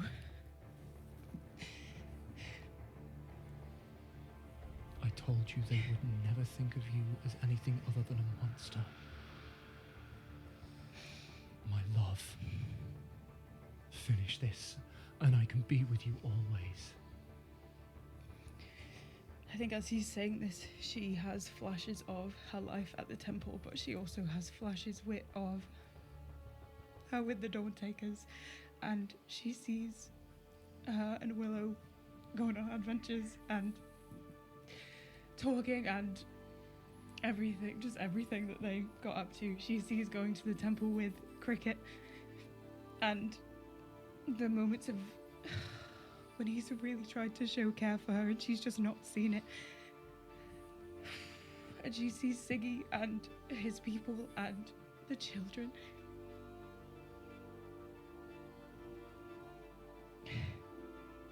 Antonia, do not let them suck you in. Do not let them distill your faith. No.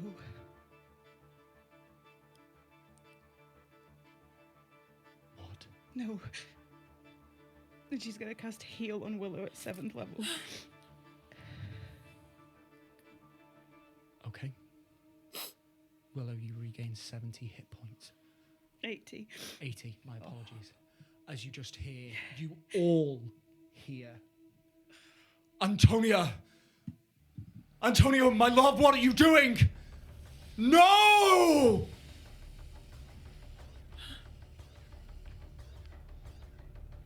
Willow.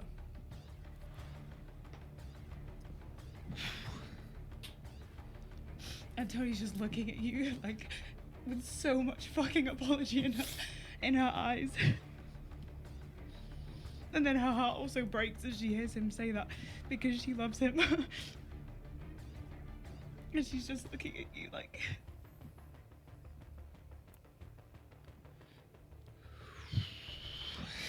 I think Willow has a kind of sour sweet moment from that heal.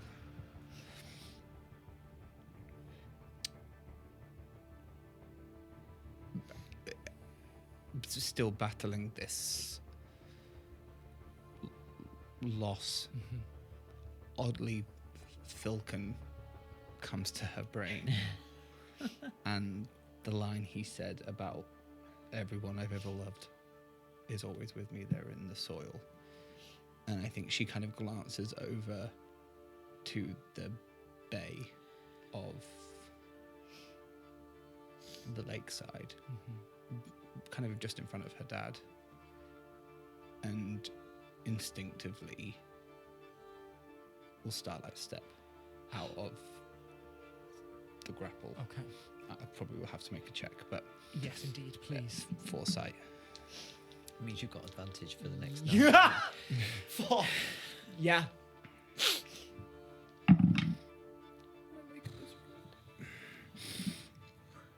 What am I doing? Spellcraft check. 25. 25 is just the DC. Can I please ask in this moment, what is the wording of your Starlight staff? There's no wording. It's her astral elf ability. What is the wording of the ability? I Sorry. can teleport to an unoccupied space within 30 feet of me that I can see. You just don't cast the spell. It's not a do spell. you? It's just a feature. You can't count a spell. It's all about No. this feature. There is a burst of pain and a shriek from Willow as, through sheer force of will, Willow, and she is ripped from the spot. Those silver lacerating lines hold in the air, and she over to the bay. So is she still? Are there still lines on The, her? the lines are still on her. Okay. They have not healed from what Yeah, Antonia yeah, did. yeah. Blood is still pouring out of her, but the lacerations are now like they're almost glitching. They are not on her, and they spasm and jerk in the air, not now digging into what they should be. As Willow onto Sorry, the bank. what's on me? The The grapple- lacerations, the cuts lacerations, are still on you, and but the the other- silver wiring It's gone. is And in there's the still air two when you were- lights. You said there were lights on Willow. Only Tony can Only see Tony can those. see that. Sorry, they are sort of indicators as to where to I strike think upon you. as she gets to the base, she just like falls to the ground and just like sinks her hands into the soil and just tries to connect to her mum and her mummy and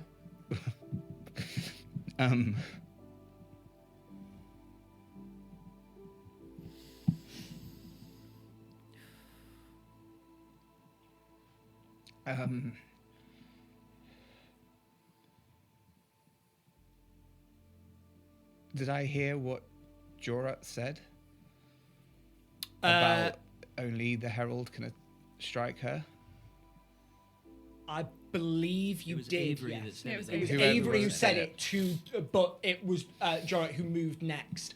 But it was Avery who said it.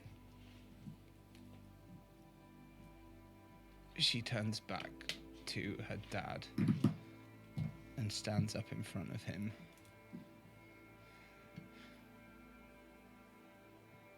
Pulls out a dagger.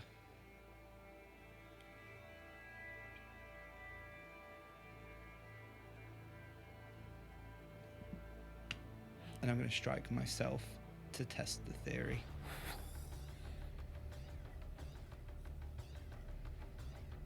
Okay. Okay.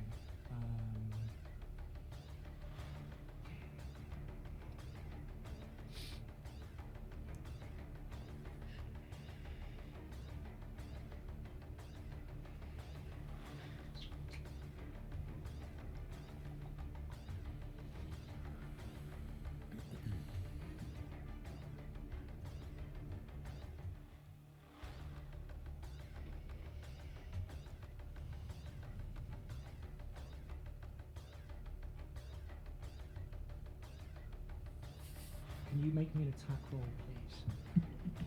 Foresight because of the Yes, natural spell indeed. I've custom. Dagger would be with Dex Yes. and proficiency. So it'll be 22. 22. Does that hit your AC? Yes, it does. You hear many cries of exclamation, and one of them comes from Pinlact, who sort of turns around. Wait, no! And is going to silvery barbs you. So can you please roll again? Take the middle value. Still beats my AC 11 plus. Jesus Christ. Yeah, still beats my AC. It's like 20 something again. Okay. Yes. You see. You roll for damage. Sorry. Dagger is a D4. Yes. Right. Yeah. 3 plus 8. So 8 damage. 8 damage. Yeah. Please take that off your hit points. Yeah. And immediately you hear the aspect of Dalagar looking around. No! Stop her! It must be the Herald! That is all you hear. Yeah, and I think what Avery will see is not the little girl that came bounding up to him in tears, not willing to make a decision. He sees, even though she may not be genetically her mum, he sees the startings of a force Yeah. that will remind him of one person, Yeah. her mum, as she, just with no fear or worry or even real concern for the pain, just jams the dagger into Yeah. her gut and just keeps her eyes locked at him. He looks at you, and there is a cascade of emotions that go through. There's a lot of panic, there's a lot of fear, there's a lot of awe at being reminded of who you are. The final one that lands on is fear, but not looking at you, looking at the dagger. He is afraid of what you are going to do. Mm-hmm. Willow, is that your turn? Yeah. Smoky tendril.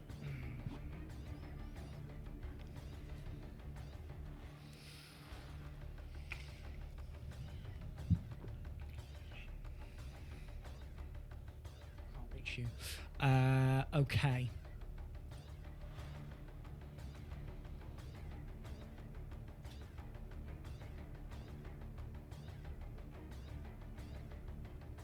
Lucen is going to take another swing at you.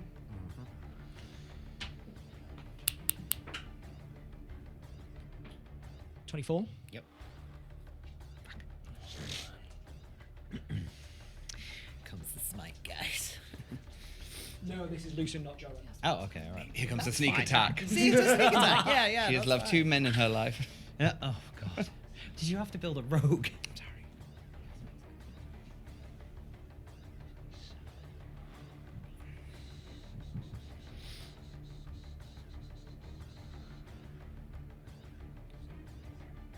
32 points of piercing damage, halved to 16, because you are raging. Oh, that hurt, kinda. As Lucen sort of sort of like dummies with the knife and into the side. Pinlack is going to. Son of Trinity. Incorrect. A brilliant guess.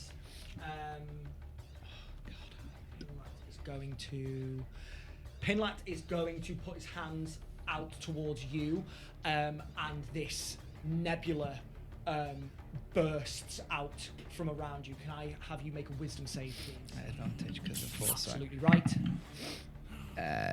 23.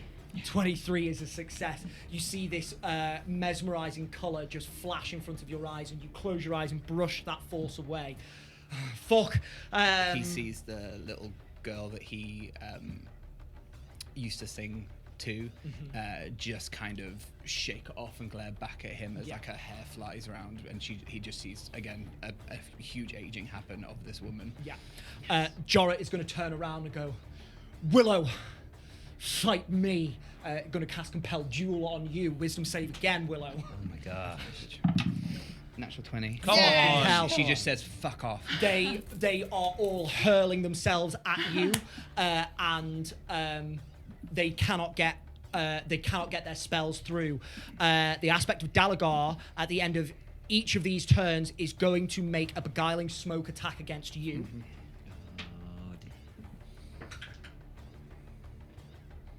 32. That hits. 22. It hits. 23. All hit. He's going to forego all of the damage, and he is just going to try and rake you back. I need 3 wisdom saves, please. God. What's his reach on that? That's crazy. Oh no! Ignore me completely. That's why I didn't. I got to the end and I was like, why has he not done that? I've already calculated the distance. I'm so sorry. Oh. He can't reach you. Okay. Ignore me. I rolled a 30 for my wisdom saves. Nice. Go on, Use- roll, use roll that the one other for two. the next roll the one. other two. I'm so sorry. After Jorah, Cricket, you are up. Oh God. Okay.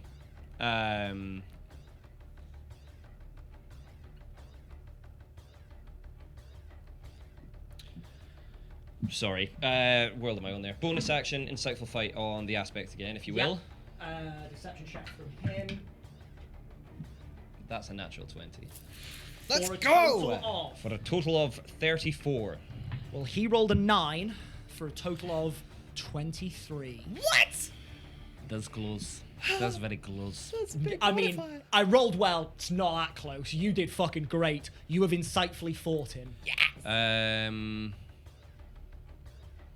Steady aim's a bonus action.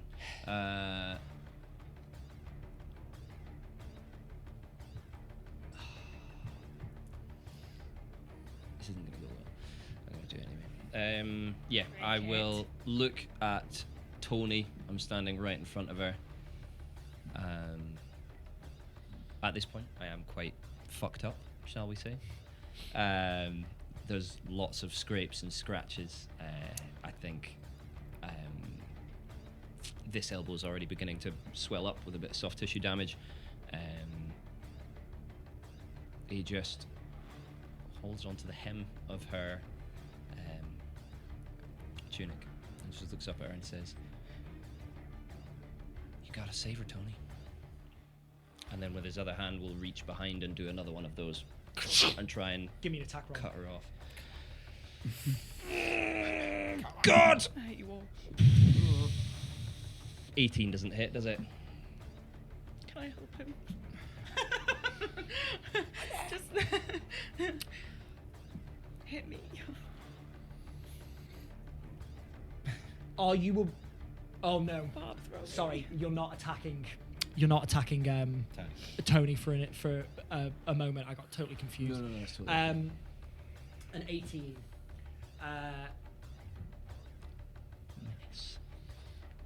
An 18 hits. Yes! Does it now? That's... Oh, I should have said about the poison! I didn't do it. God! Okay. That was allowed. Right, I'm gonna. So annoying. I'm gonna. Okay, right. 4, 5, 6, 11, 12, 16, 20, 26, 32, Just 38. gonna leave that there. That's a few sixes there. 38, 44, 50, 51, 53, 59. Very nice. So that was my bonus action to insightfully fight. I didn't really use any movement, but I used the narrative movement of trying to move Tony's heart. And then attacked, and then looked at you and said, "That's my turn." Incredible stuff. That's great. Thank you very much. Cricket, at the end of your turn, Yeah, figured. he is going to, if he can't reach Willow, he's going to at least deal with you. He is going to He's doing a good job. cast.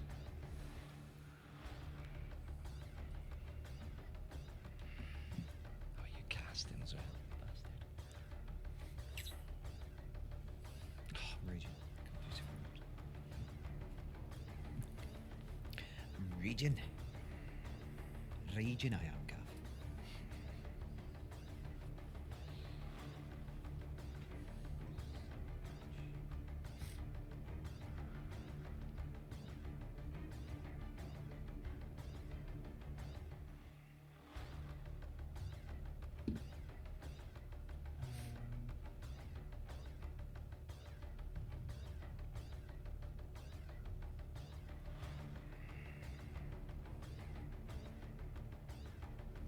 Oh my gosh. You can tell how tense What it did is you say because to me? I'm upset about Save. You got a saver. it. You'll see He's panic gonna in l- Tony's eyes. He's going to look at you Quite a bit of fear and in mine. This voice just emanates through your mind. Enough! I need you to please make an intelligence saving throw. Oh no.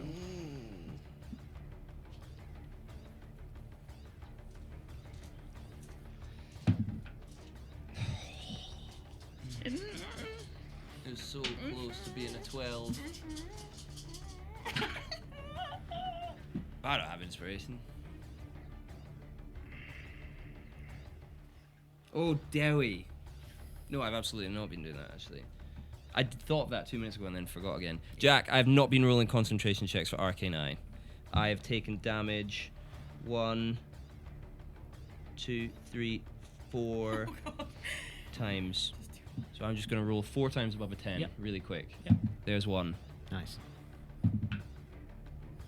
It's gone. What's your con modifier? Plus 4, so 7. Okay. I'll be Arcane Eye is blind gone. for the rest of the battle. Okay. Uh, You take 20. What was your intelligence save? Shit. That's quite all right. 8. It was 8. That is a fail. You take 28 points of psychic damage, and you are incapacitated until the start of your next turn as he casts Ralathim's psychic lance at you. Uh-oh.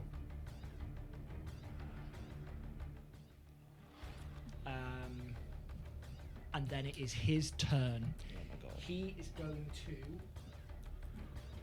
float around here. Oh no. And is now going to make beguiling smoke attacks against Willow because he can now reach her. Let's do this with the blood moon dice. All 3. Natural 20. Stacy. He is, however, foregoing the damage Sorry, mate. just to drag you back through. Do I have to make my wisdom save? Wisdom save, please. Same roll, 30. Nice. Okay, that's a success. Does an unnatural 20 hit you? Yeah. Wisdom save. 26. 26 is also a success. He try and with the third one, you just move out the way as these smoky tendrils up and around to try and grab at you, and you just pull away, not being influenced by the aspect of Dalagar. That is his turn. Katiri is going to...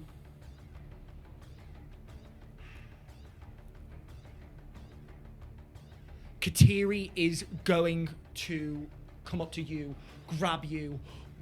What are you No, that is not her accent. What are you doing? Why are you defying him?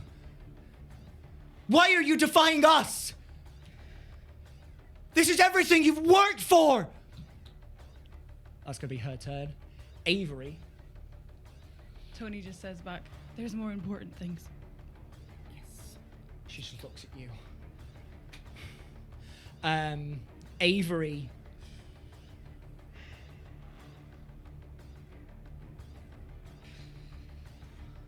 Avery is going to cast a hand out to you. Willow, stop. I need you to make a wisdom save as he casts command on you. You've got advantage from that 9th level spell. I just used it. I don't know. Is that 16? He's not the herald anymore. A 16 just fails. And thus you... No. And so for the next turn, you are going to be incapacitated. Fuck you, piece of shit, cunt. That is... yeah. Yeah. Okay.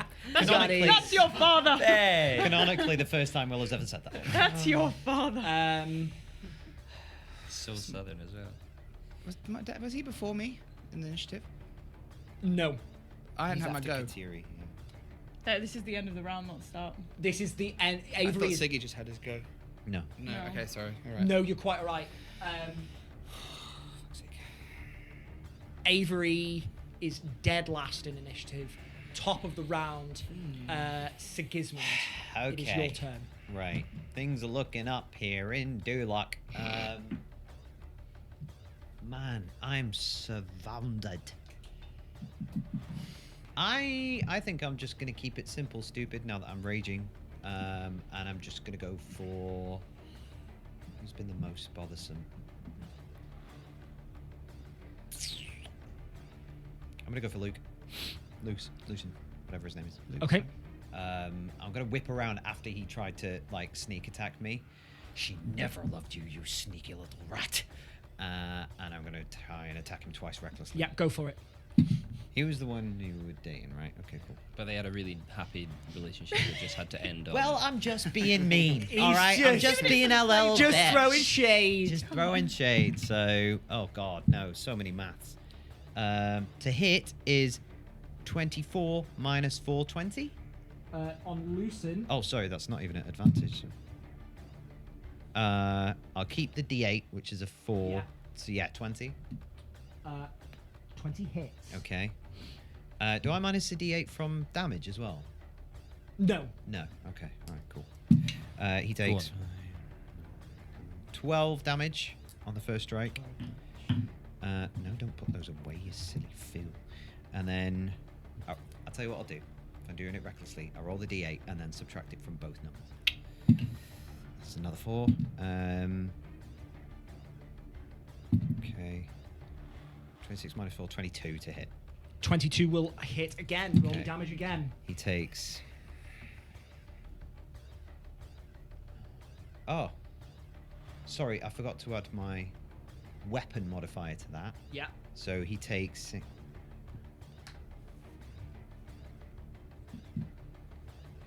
17 damage on the second strike. 17. And just add another 5 because I forgot to add that to the last 5. weapon strike. What's in there? Okay, thank you very much. And your ancestors spring to life as the call of battle comes to them from beyond, and you are joined by these spectral Vardi as Lucin just grits his teeth against the damage. As a bonus action...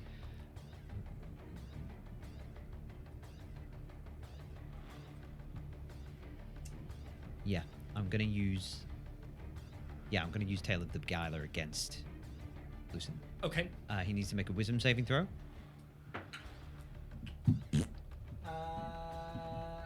Nothing. No. Awesome. Sick. He takes 5 psychic damage Okay. and is incapacitated until the end of his next turn.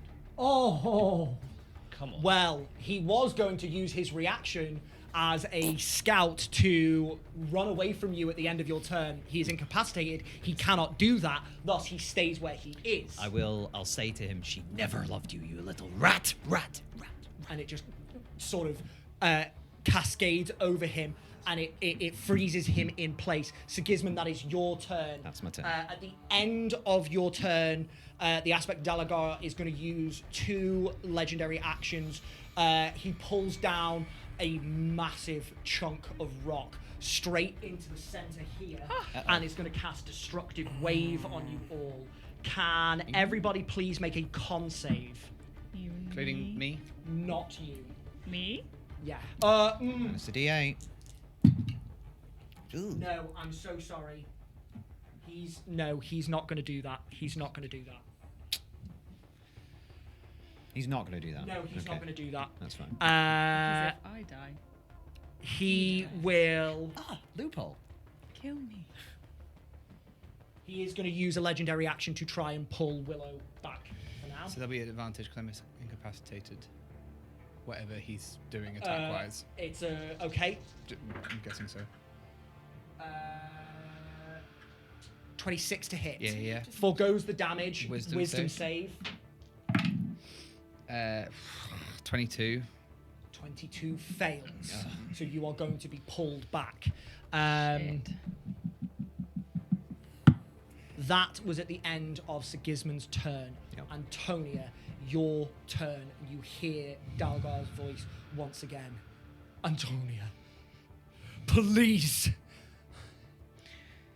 I love you. We can do this. I don't want her to die. Are you going to sacrifice everything we have worked for, everything we have built, everything you have done for me, for us, for you? Are you going to throw that all away for her? Everything you could have. And he casts a hand over and before you, not obfuscating your view, but there is a vision of you and him atop the ledge on the Horizon Mountains, looking out once again over that scenic view, at sunset.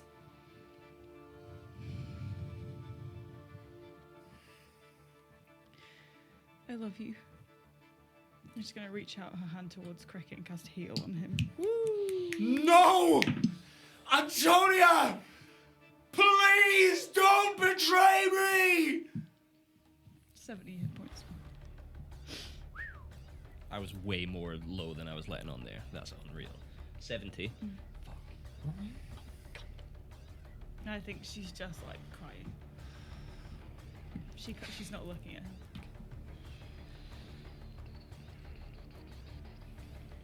Is that your turn, Tony? Yeah. Willow. You are incapacitated for your turn.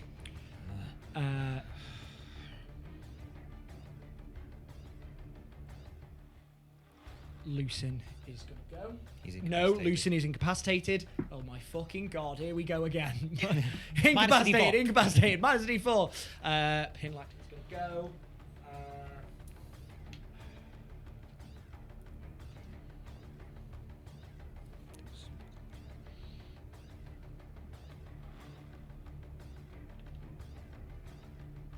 Pinlack is going to cast Healing Word on Lucin.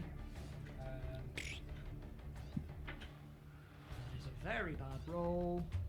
He gains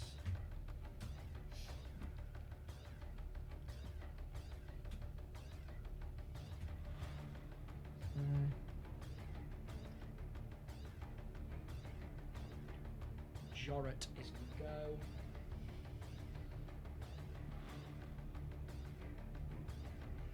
Jorrit's here to do one thing. He's going to take 2 attacks against you. Sigismund. Be a prick. Does a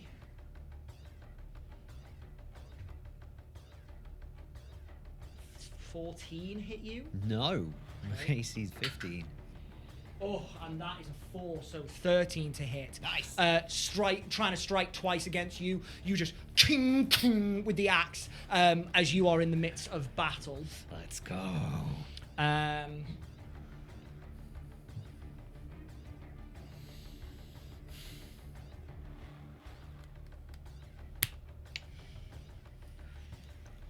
Cricket, that's your turn.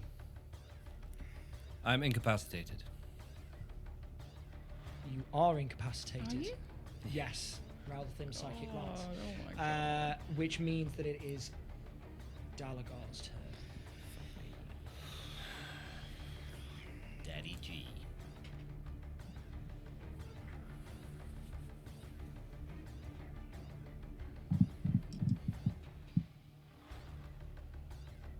Oh, this is fucking horrible. He's just gonna make 3 beguiling smoke attacks against you, Willow. He is desperate to try and just rip I'm you no back. longer incapacitated, am I? Because it's the end of my turn. Yeah. Sorry, Yeah, as in yes, yeah. you're right. I am. That's gonna miss. Oh no, It's hang only- on. My AC's only 19. Unnatural 20. Yeah. So that just hits. 25. Succeeds. That is going to be a 19 to That hit, hits. which is just your AC. Yeah, 29.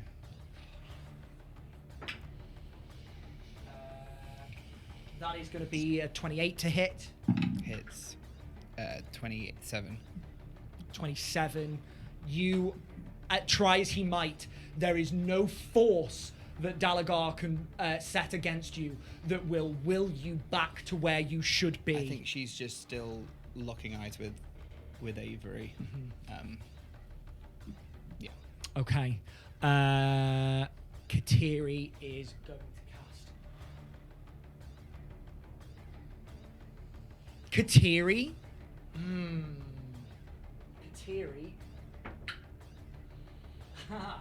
Kateri gives in to the flash of anger. She puts a hand on you. She's going to cast Inflict Wounds on you.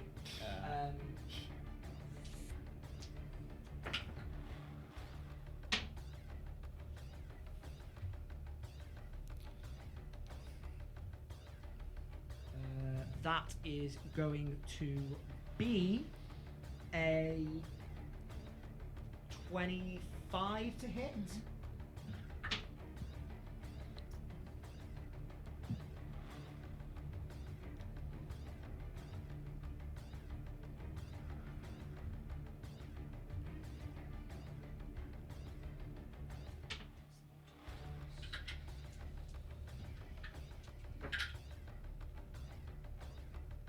.22 points of necrotic damage to you.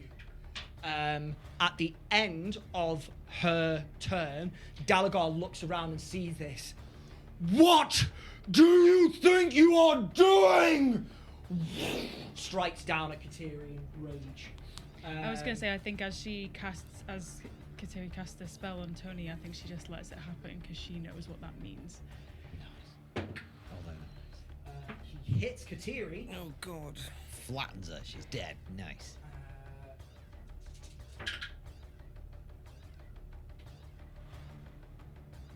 19 points of necrotic damage to her. Ouch. Don't you dare act out of my whim again! And then you see, for the first time, a little bit of urgency within Avery. And then Avery sort of runs past you, almost knocking into you, and kneels down at the lakeside and says, "My lord, your herald has abandoned you. Let me retake my mantle. I will finish the job she cannot." And he's going to try and make a persuasion check against Dalagar. I fucking knew this. What a little loser. Fucking knew this. I'm going He's to the use rat. my reaction to use wind to pick up some dirt and shove it in his face. I'm going to woe his persuasion check. Yes! Looks like a dick. -3 to his persuasion check. I knew this was fucking coming. I just need Little to fucking make rat. sure. I'll do your darling. I'll be your friend. Pick me, pick me. To be fair, Avery gives big pick me energy. Oh yeah.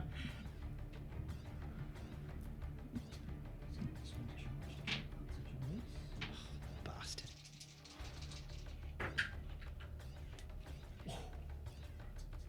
19. Oh shit. -3. Minus 3, so 16 for a total. Yeah, he's got this. We'll see what happens. What did I say? 16 Yeah. for a total of 32. Oh my goodness. 16 to deception. Yes. Deception and persuasion. And Dalagar looks down at him and looks back at you.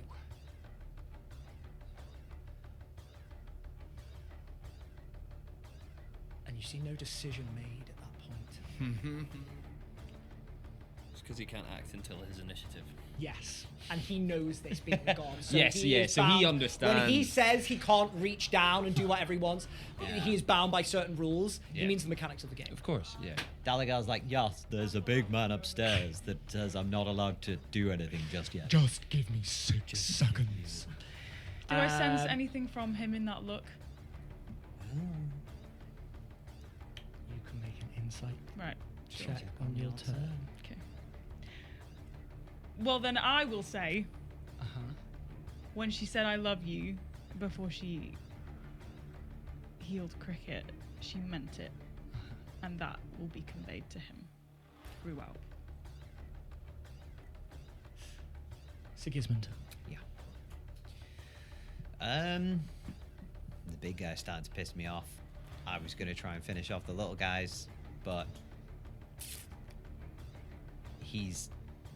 Dalagar's turning on his own people now, so that's a problem. We're going to need to rectify that. So I'm going to go attack him instead. Okay.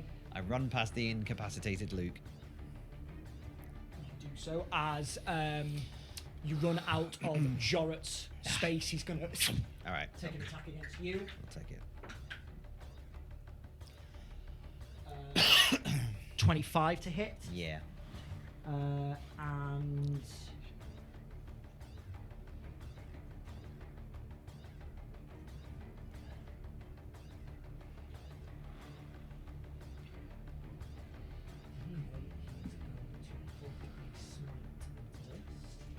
Uh-oh.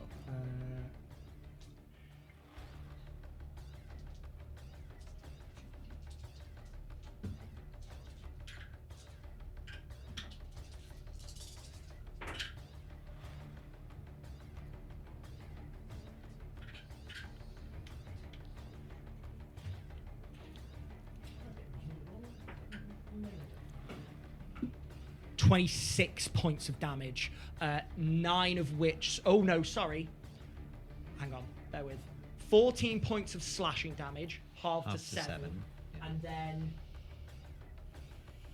21 points of radiant damage Pure. as Yeah. this burst of energy slashes into the back of you. That is his reaction on your turn as you move away. Okay. You can now go and try and hit. Yeah. Dalagar. Okay, yeah, I'll do it recklessly. Okay. So, Go for it. oh, I'm gonna -7 from this. No. Ah, you are joking. So, in total, that was a 29 to hit, -7, 23? 20, 22, but it's 22, still 22, hits. 22 would hit. But as you come charging past, Dalagar is going to look around. He's going to use his reaction, and he pulls a rock and just moves it in front, and you shatter it away. He's going to add his charisma modifier to his AC for that attack, Okay. and you miss. Right, I'll try it again. He uses his reaction, that's great. Okay. So yeah, 24 -7, that's not enough, right? 24 minus 7 is 17. Did you re-roll the 7? No. Re-roll that. 'cause Oh, a yeah, different so it's a hit. different attack, isn't it? Sorry. Oh, well, 24 -6 then. 24 minus 6 is 18. 18, which hits. Oh, He's nice. going to use Yeah. his second reaction. You Yes. bastard! Yes. Ah! You got rid of him. You got rid of him. Stop throwing rocks at me, you! Says an expletive that I can't say on stream. Sigismund, those are your attacks. Those are my attacks. I'm feeling up, maybe using a bonus action. Bear with.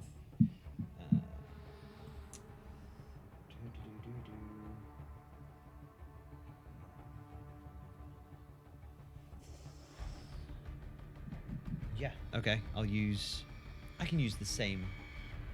So I've rolled Tale of the Beguiler. I've used it once. Can I use that again? Yes, you can. Yeah. I believe by our homebrew rolls, you get a set amount and you can pick which ones you use. They don't get expended. Okay, so wisdom save from Dalagar then, Wisdom which is probably save. not just like save, but Come on, Dewi. Come on. Would you please? Wow. That is going to be a 31. yeah, succeeds. So nothing happens. No problem at all. Sigismund, is that your turn? Yes.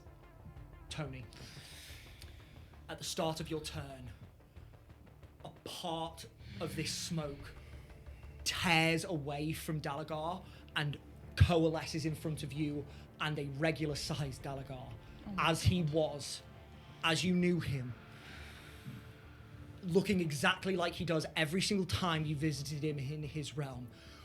And he goes to touch your face and doesn't. Antonia. Please. I love you. And I know you love me too. Do not abandon me now. Do not abandon me now, please. I need you. I need you. Does she have to die for this?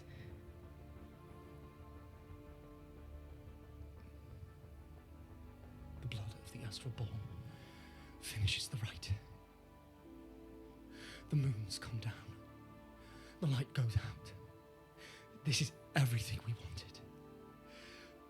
Please. I am sorry. I know this cost is great for you. But you have to do it. Please.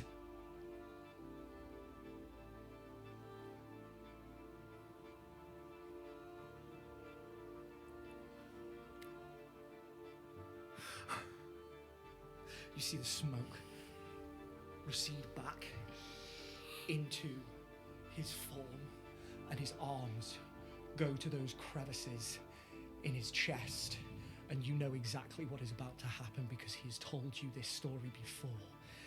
And with a wail of anguish that echoes out across Moonwater, shattering the windows, Dalagar, for the second time in his life, tears himself to pieces in anguish, and he is going to cast Meteor Swarm. Oh, God. Can I have everybody please make me a dexterity saving throw? Minus a D8.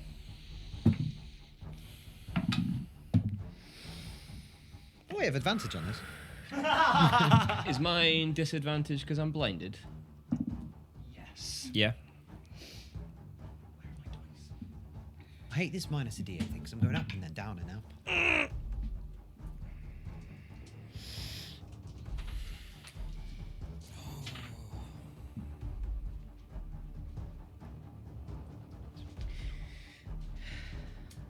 While you're finding your dice, I think Tony, you guys that are near her, you see her just break, like, We don't see Dalagar appear in front of... Well, I'm blinded anyway, it doesn't matter. I don't hear his voice though, do I? I don't hear that conversation. That's just between the That two. is a personal one between him and Antonia. Ever since things basically kicked off, he has been speaking out loud. But he But came down whenever to he her, is yeah. trying to persuade Antonia, it is always a personal thing between them. Okay. What do we get? 19. Fail. 22? Fail. 24.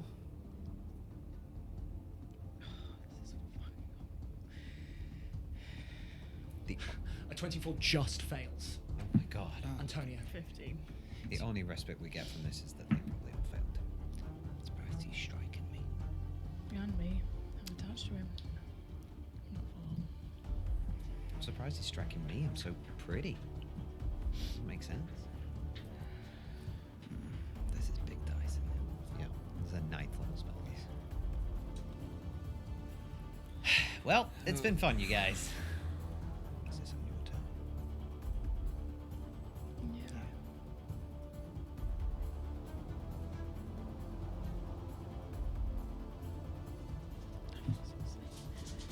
Oh my god.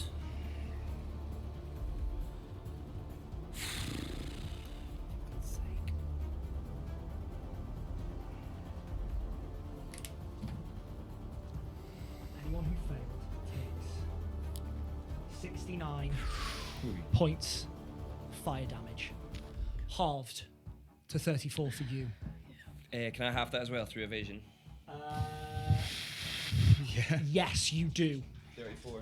34 But it was fire damage. fire damage. Oh, what? That is half the damage.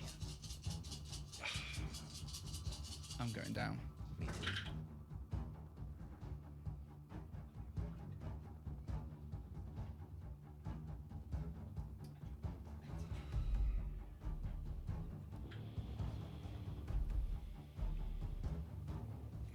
God, he's not taking his breakup well, is he?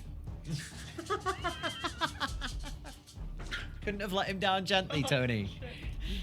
Oh, Holy fuck. I am scared. Yeah, I Oh my don't think I God. did anything on my go. No, you haven't done it. You would have had half. Yeah. Oh no, fire. Shit.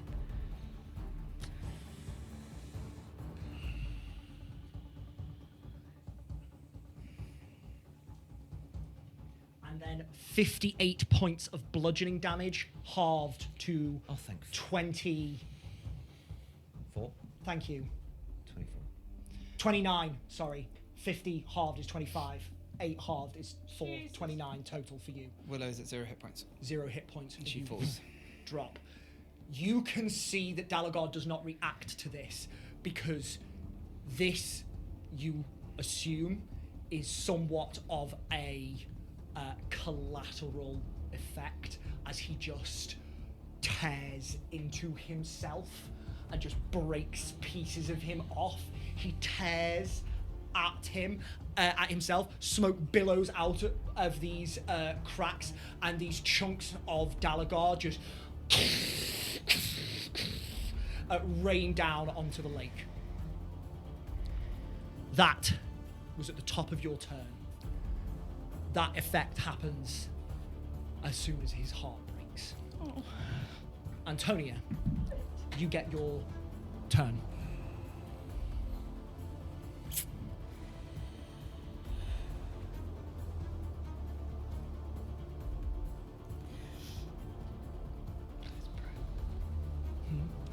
Thank you.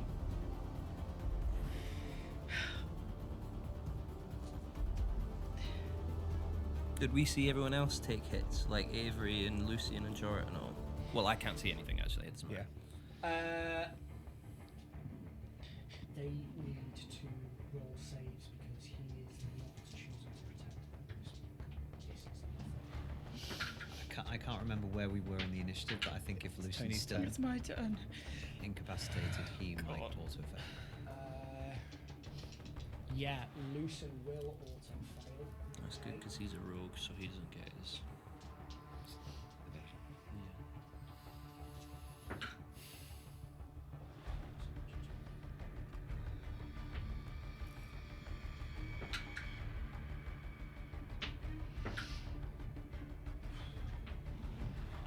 You see everybody bar Avery take the full force of this. 69 and 58. 118. No, 117.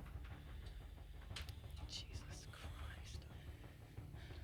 4 out of the 5 moon chasers that you have been fighting just drop Holy shit. as they are crushed in this rain of fire. Tony, sorry, that's still your turn.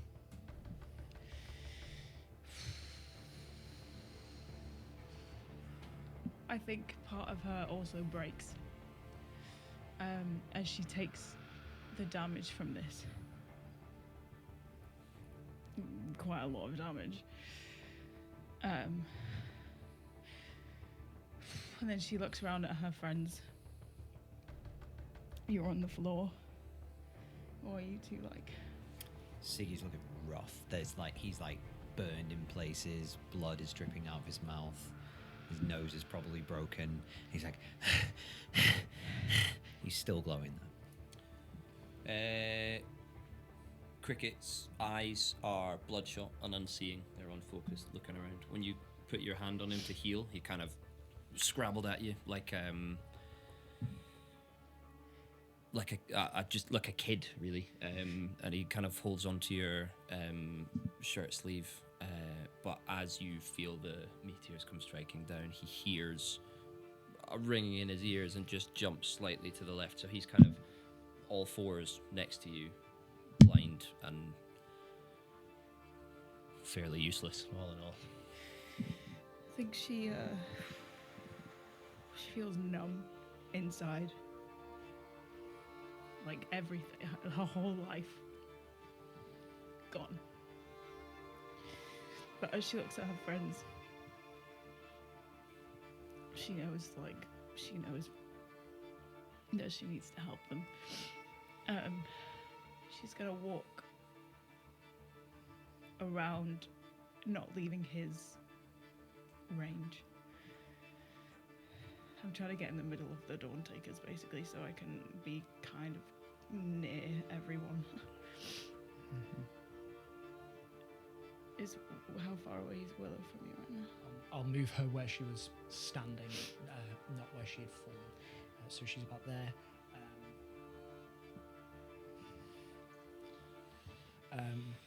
You can get all of them within 30 feet. Okay. I think the little tiny bit of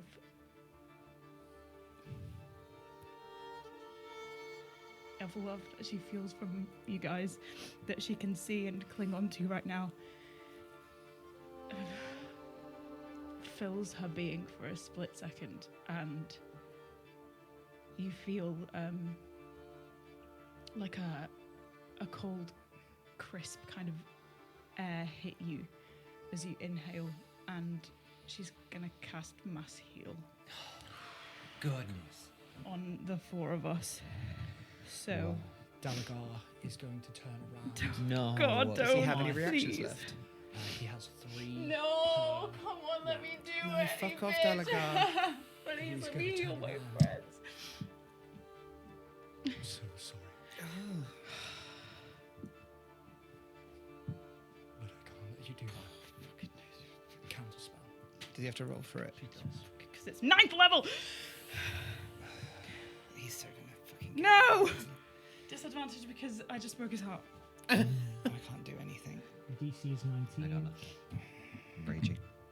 An ability check using his spellcasting Come on, man. modifier, which is charisma. Fuck's sake. I need to roll a 12. Alright, come on. Come on, Jack. You're so shit at rolling I am all so the shit fucking at rolling, time. which is why I'm using my Blood Moon dice. Why are you doing that? Use a shit one. Well, that's cursed. It's fine.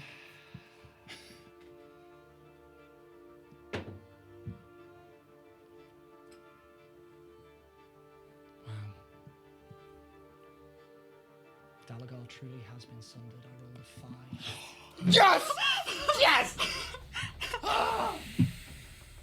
Give me that heal, baby. Tries to subvert your magic and colliding with his own essence attached to himself. Yeah.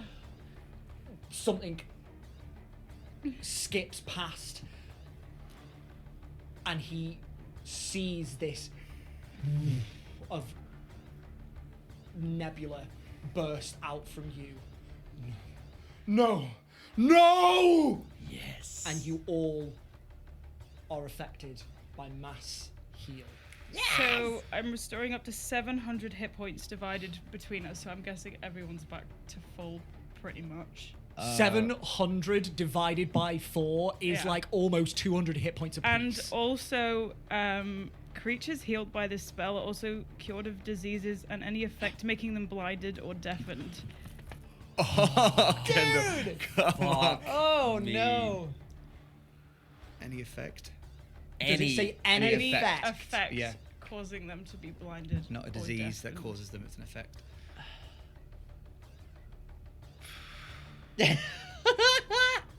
Fuck her. The specific wording is you are blind until the madness is cured, and if that would cure the madness,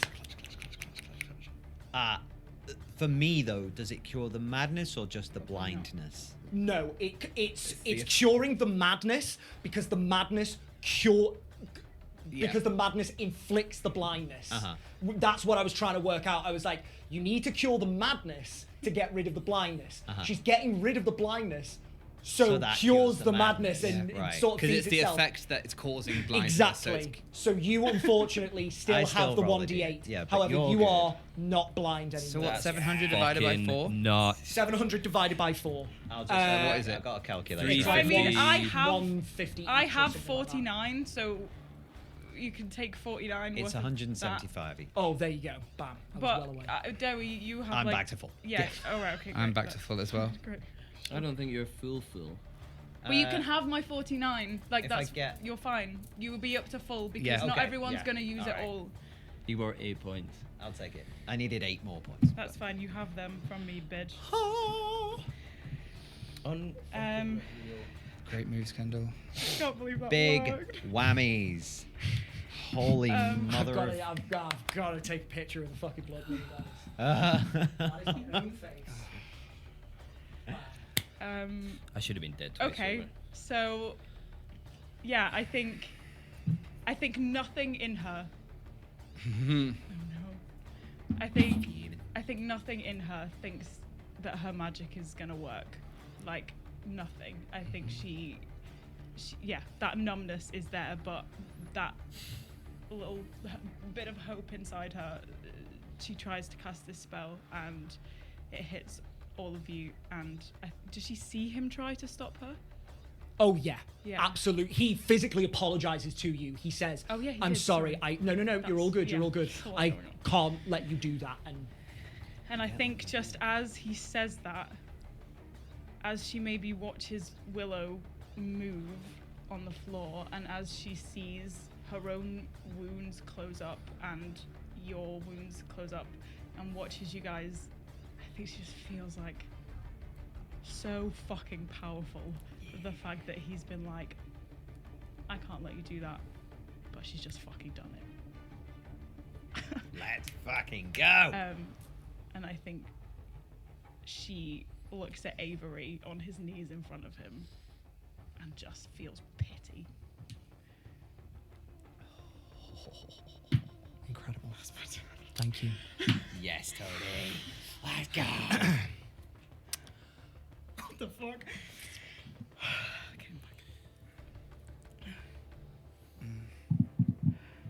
I hit him twice with my axe. Willow. Okay, Willow gets a shock of that air and knows exactly where that's come from, and she bolts up to a sitting position, and we just lock eyes, and you remember every single time that she has said to you about unconditional love, and she knows from the way you were looking at her that you were so sorry, but as you lock eyes with her, you know that that word isn't even needed, because the one thing that she has meant across all of these cycles of being with you is that she loves you unconditionally, which means that apology is not needed. And she stands up and looks to her dad with pity and just says to him, looks like I just have two moms. Turns away from him and starts to run, and will Starlight step. As she does that, silence will come to her. She'll be running away, sorry, this way. So sorry.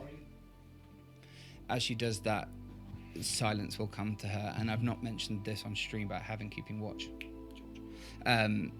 When she was teleported from Moonwater by her mum, she had a vision, and during that vision, 3 constellations appeared for her. One was an archer, which she knew was her mum. One was a chalice, her mumby, sorry. One was a chalice, which she knew was her mum, and the other was the figure of a dragon head, which she assumes to be her dad as the leader of this. As she teleports, she ends back up in this space, and for a few seconds, she sees the 3 constellations, and she sees the image that resembles Mumby, but also Cricket. She sees the chalice, which represents her mum, and she sees Kevin. Huh? I mean, you are the MVP. And she has these, like, kind of sudden flashbacks of the healing that Kevin has brought her over the years. Because as soon as she was able to kind of start making moves with herself, she was bringing him out. And as we've seen, the energy of Kevin came from her, and when he would end his time, it would go back into her, and she realizes that Kevin is her, so that isn't Kevin. That's her. She's the dragon. And as she reappears, she's going to cast shape change on herself and turn into an adult gold dragon. Fuck yeah, let's go! Oh my You got a mini for that? Let's fucking go. Now, this is the Golden Guardian. No, it's the not. adult It's Willow gold now. dragon. No, it's not. Oh. That is not Willow. Oh, Because okay. you see, I prepared a little something for you ever since the live show, and it was going to be, poetically enough, for when you cast Summon Draconic Spirit again. I'd intended for it to be Kevin.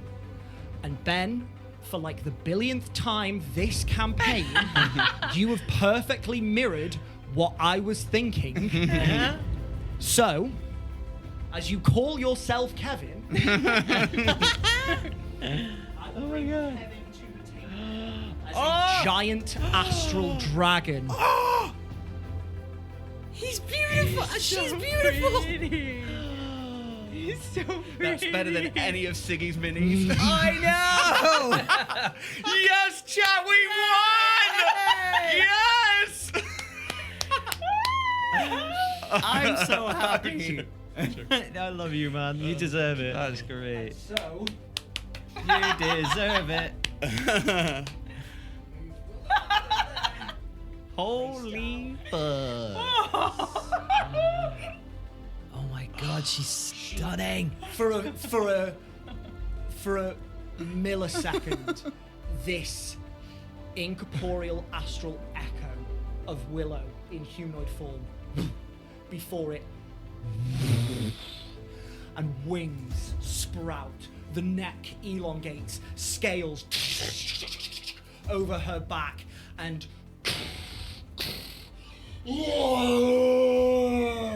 this huge astral dragon appears within the shores of Moon. And I think for the first time since she's broken free from it, she'll turn back and she'll stare right down the lens Yeah. to Dalagar, and just with every ounce of anger and rage that she has been filled with for the past however many years, however, more importantly, standing there with every ounce of love that's been put into her life that has healed her from that. It's time to be Mama Willow, and she's gonna kill this thing. Fuck yeah, let's go. It's time to be Mama Willow. Incredible. You still have movement. Well, that's everything. I'll say that. You have because she half- was like running and. That's well, you have half movement to get up. You misty stepped away. and then you change. That's bonus action, action, and half movement. If you want to start moving closer, you can. No, she's just gonna stare. Absolutely fine. Absolutely fine. But am I an astral dragon, or am I a normal dragon just with fun astral flame? Fun astral flare, because unfortunately That's the fine. mechanics of shape change. You've got to have seen the creature. That's fine. But you look like that. That's cool. That's sick. Dope. That's cool. That's good. I just running for the stats. No, absolutely. Willow, that is your turn. Uh-oh.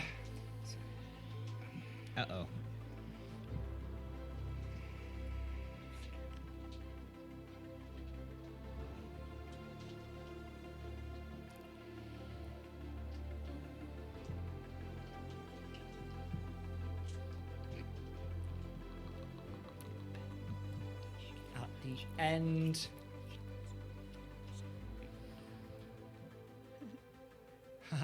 At the end of your turn, then Lucian's turn, then Pinlight's turn, he's going to use all 3 legendary actions to start making beguiling smoke attacks against you, and he is not foregoing the damage anymore. He looks at you, and though there is no expression on his face, his body language, for the first time ever, is not the confident figure that you see. First attack. What's the distance on them, Jack? I'm so sorry. Shit the bed! I'm so sorry. I'm No, so sorry. please do not apologise. He is instead going to... So sorry. I'm so sorry. Don't Don't fucking apologise, dude. apologise. And all the other Moonwatchers are down Uh-huh. around. Literally, apart from Avery, they're all about Fuck to roll you, death Avery. saves. You know what? It's not thematic for him to do that right now. I'm absolutely not going to have him cast that. He's going to forgo some of his legendary actions. I'm going to roll death saves. Lucy. Okay. Okay. Oh.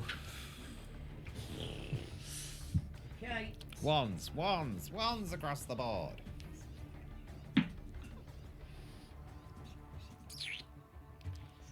And Cricket, that's your turn.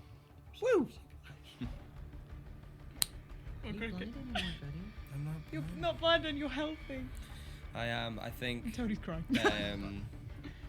Yeah, from being on all fours, knowing that he'd just thrown away his lifeline of knowing where things are because he can't see.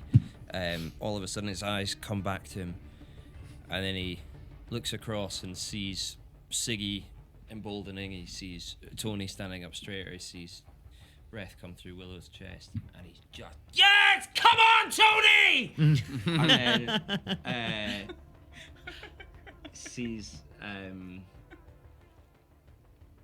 what happens to Willow.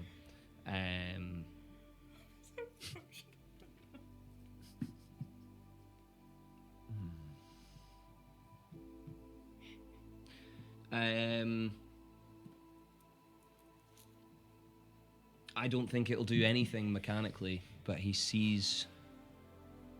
seen Willow be physically there, but mentally somewhere else. And then he's seen her within this fight, even when her faculties come back to her, she's not been there, she's not been willing, but he sees her turn and take on this massively powerful form and turn back to face Dalagar. And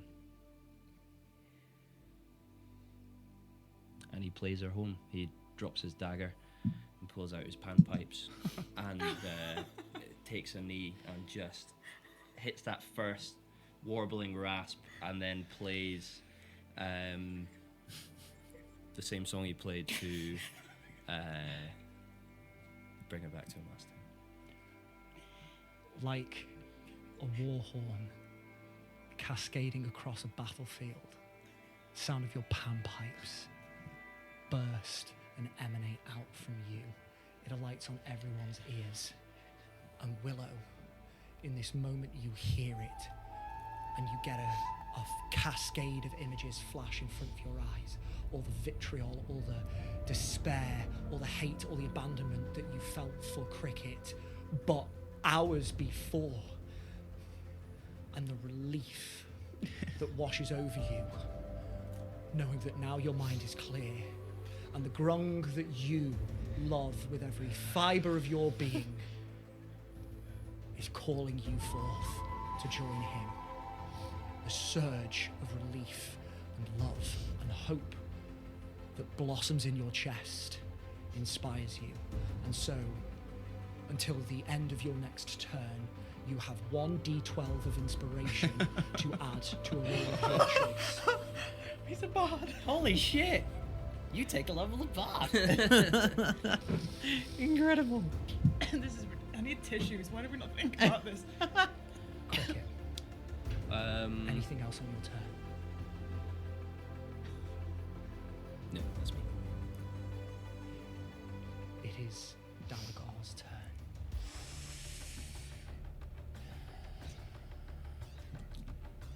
He looks down,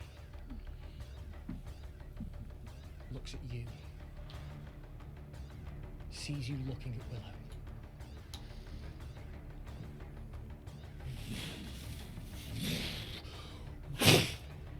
And this huge asteroid stops moving in the air and then just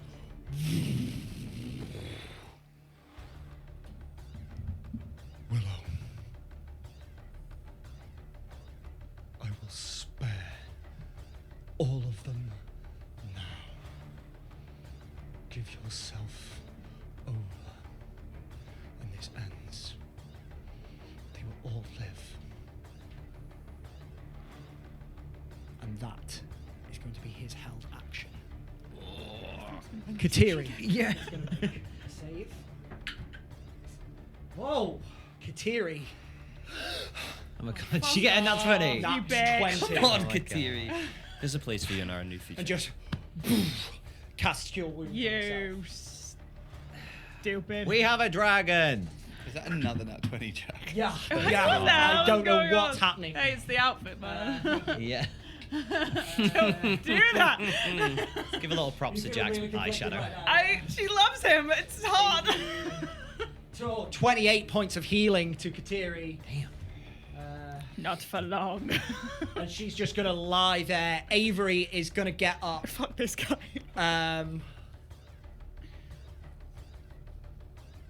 Avery is gonna get up.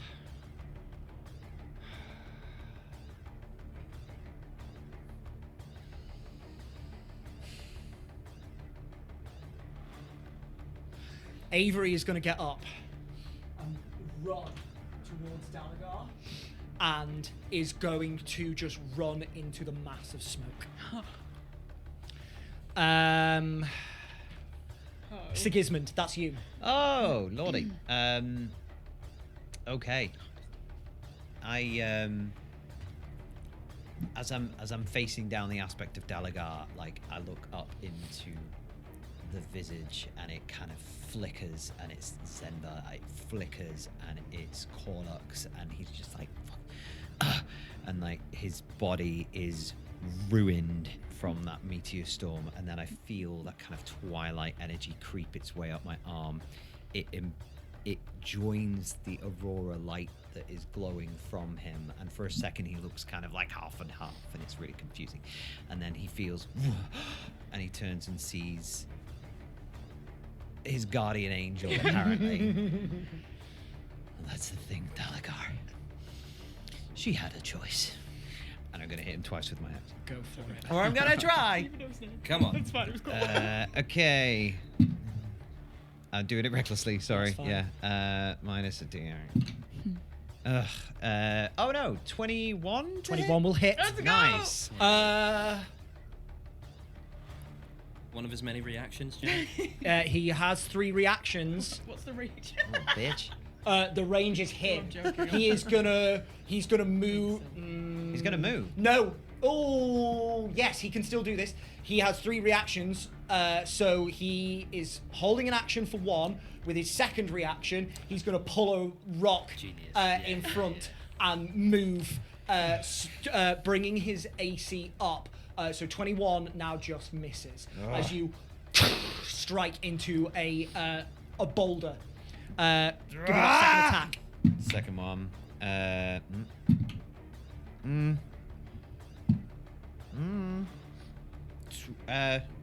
Wait.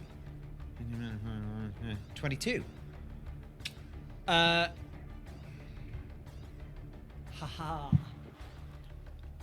He's going to use his second reaction and pull the rock in. But you are ready for it this time, and you duck underneath, spin around. Wham! Nice. Because after he has suffered the effect of astral anguish and torn himself apart, his AC drops from 17 to 15. Whoa. So even though he adds +7 to his AC, that goes to 22. Meets it, beats it, you strike on the second. Nice. Breaking his So he heart really takes helped. 12 plus 5, 17 slashing damage. Come on. 17. What was that? Sorry, 17. 17.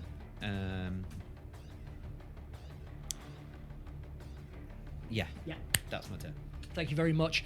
He's going to use a legendary action. He's going to use a legendary action and bring down an astral, a fallen star. Sorry. Can I have you two, please? Oh no, sorry. This is an attack. It's not a save. I'll just chill it then.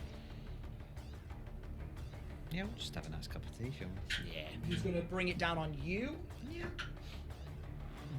18 to hit. Yeah. Okay. You take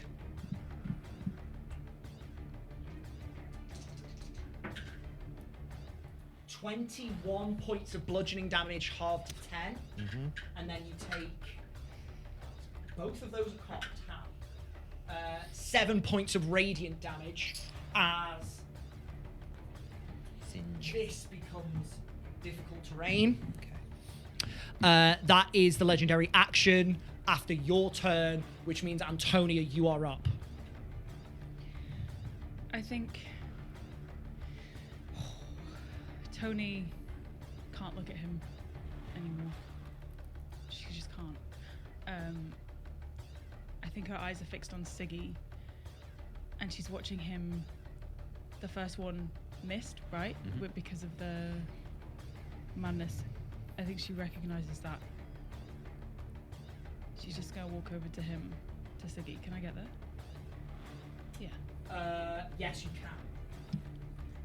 And just not even looking at Delagar, she's just gonna pull a diamond dust out of her pocket and cast Greater Restoration on Siggy.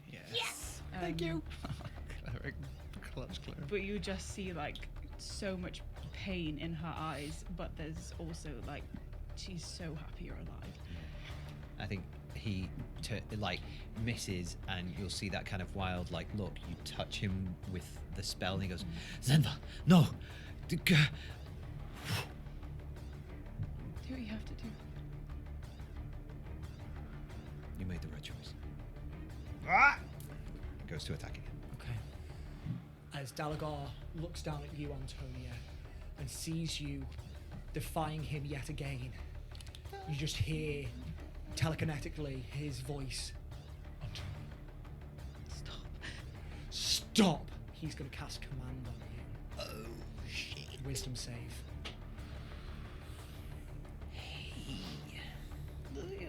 You can go back in the tree. Come on. Be wise. Be wise. 24. Super wise. Yes.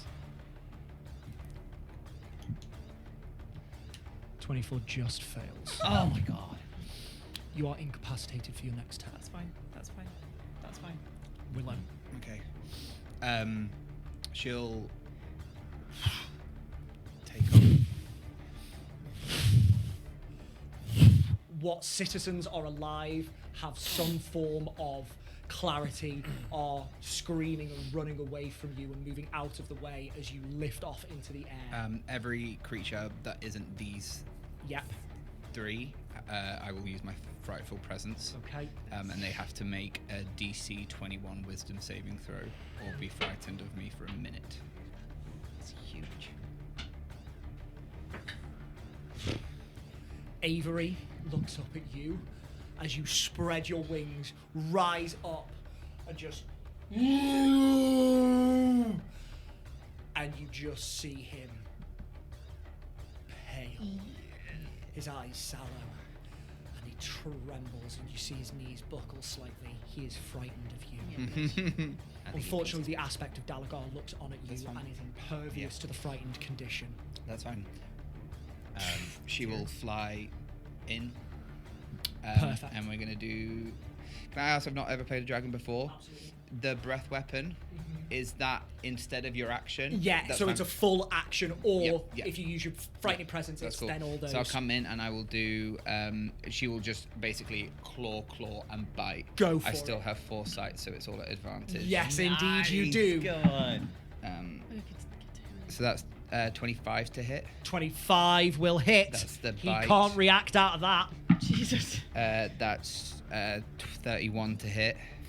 With a claw. 31 Yeah. will also hit. Ooh, no, that last one won't hit. Who's been playing No, it will. So that was 4 plus 14 is 18. 18. My inspiration, no. Shit, inspiration. There's only 2, so that's 20, so it won't hit. for the No, it last will. one. Oh, will it? Yeah. Okay, It's cool. not AC like 15. shield, it's Oh, for it's the AC single 15. attack, sorry. Okay. Which is why he has to, so his AC is 15. I will AC let 15. you... Well, I only have it at the end of this turn you- anyway. It's up to you. It's the end of my turn, isn't it? It's at the end of your turn, yes. That's so fine, yeah, you so can I'll- save it for now if Okay, you I'll, like. I'll keep hold of it. Because you would know that would hit. So she You will can use come- it on damage rolls as well. Certain bard effects allow you to do that. Okay. This is just Cricket's inspiration. So the bite attack is... Sorry. 18 piercing damage. 18. The claws... The 2 claws attack will be Ishka. 10, 13.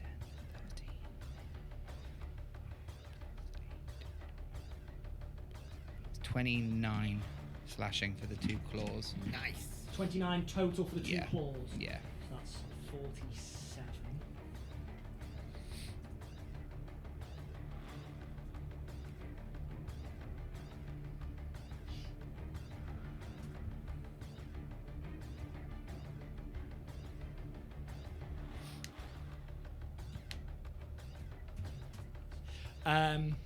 You, as you move forward, his held action triggers, and he goes, "I warned you, Willow." And he is going to cast Destructive Wave. Damn. Here. If he was holding a spell, would he have to make concentration checks? No. No, because it's as soon as. Oh, you. I hit him. Once. Do you have to concentrate holding a spell as a No. reaction? I feel like we've never ruled that No. before. Okay, that's fine. Never mind. Can I have Tony, Cricket, and Sigismund make con saves? You do not, because you're not there yet. I've been told to stop. That happens on your turn. Alright, okay. What would Ooh. you say? So you're about to stop. I'm about to stop. What was that? What was that? I was kind of excited. Was that cricket through his panpipes? Yeah. Yeah, the pound pipes sound lovely. This is real bad for me too. 14. Fail. No, 22. 16. Oh, whatever. Fail. Yeah. 13. Fail. 11, 14.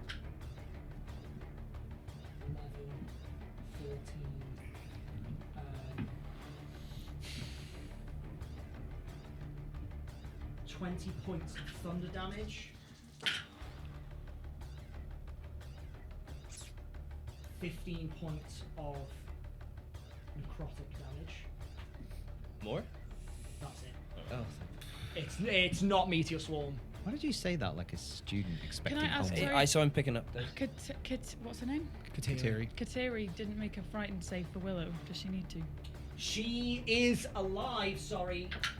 And she went from a That was a journey. 19 to a natural 1. She failed. It just goes, She is, yeah. Kateri is also frightened. Bitch. This Sorry. this massive boulder is released and crushes your companions as you swoop up and And at this ire, I will go on. Is Tony within 30 feet of me? Yeah, I'm next to you. I just cast Yes. Great Restoration. Hooray! And I'm raging. I'm going to use Spirit Shield to reduce it by 2d6. Thank you. 8. 8.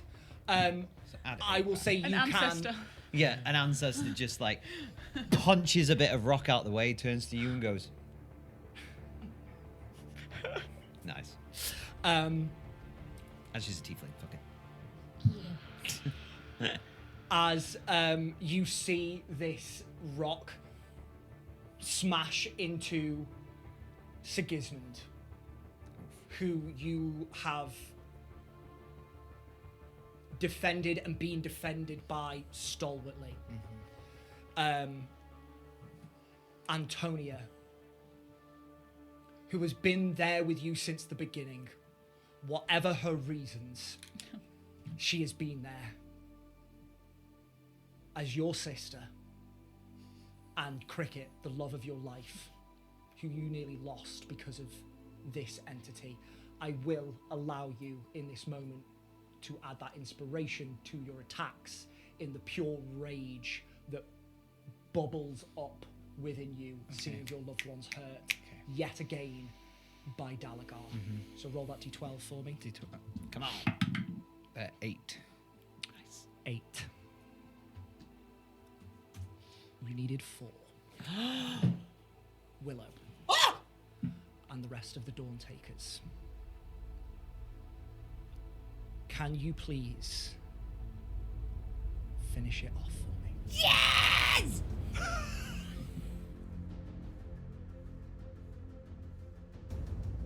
Well, from Cricket's point of view, running it back, eyes back, buzzing with Tony.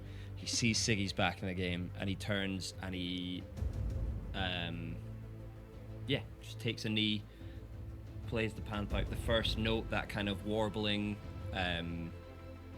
note that bends ever so slightly before it lifts back, rips through the whole lake. And then he runs down and runs back up, and he sees the asteroid, and he knows that he's the bait, but he knows that Willow's back, so she'll have a plan, she'll have a way, and he shoulders himself and just keeps playing as this rock comes down upon the top of him. Oh, sick. Siggy runs forward, and this is all pure flavor, no mechanics. I don't want any mechanics. And he starts to climb the aspect, and as he does so, his ancestors follow him, and more appear and more, and they kind of almost blend up together into the form of one gigantic hand, grab the head of Dalagar, yank it back, and expose the throat, ready for Willow. And Siggy's just on top like, go, Willow!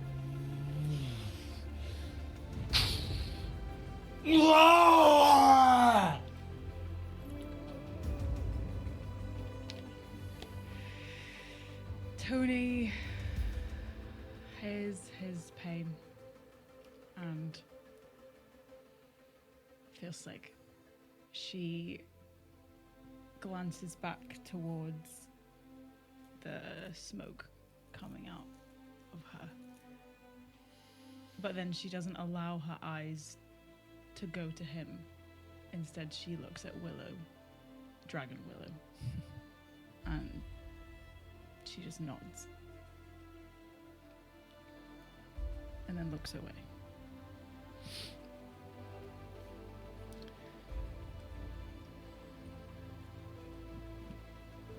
Will you allow me one thing for flavour?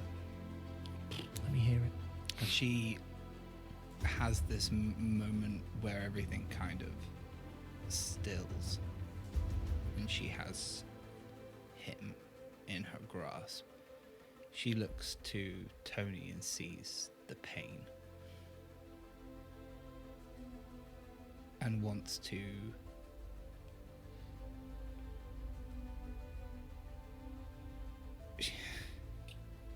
she may not understand it, but she knows exactly what Tony's about to feel. So, from a constellation behind her, Kevin will appear. And it can be spectral. It doesn't need to be the actual Find Familiar spell, because I know I don't have the action economy. But we'll just rest on her shoulder to be the presence that Willow can't be. And she turns towards Dalagar and knows that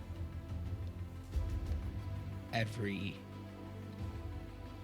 bad choice, manipulation, lie was leading her back to a version of this moment. But it was not worth it. So it's time to really let it go. So as a form of therapy, she will scream at the top of her lungs and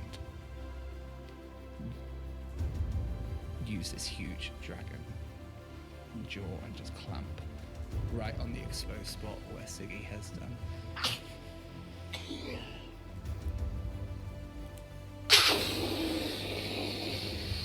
Purple smoke billows out and fills the sky, and you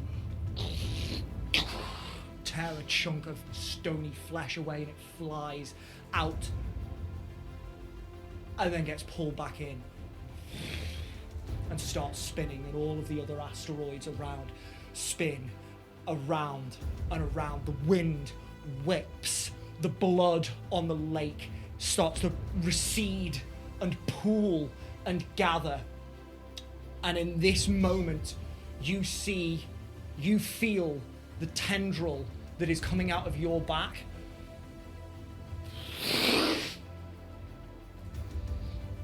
And in this swirling mass, you see it reconnect with Avery. And in that moment, he becomes the conduit, and you are disconnected from Dalagar. But unfortunately, Avery does not have much time as the newfound herald, because the smoke starts to wrap in, and each chunk of rock collides into the center, into this smoky mass of rock and lies. And then, Before he goes, can Willow just say, betrayed by 3 women? Must suck for a misogynist like you.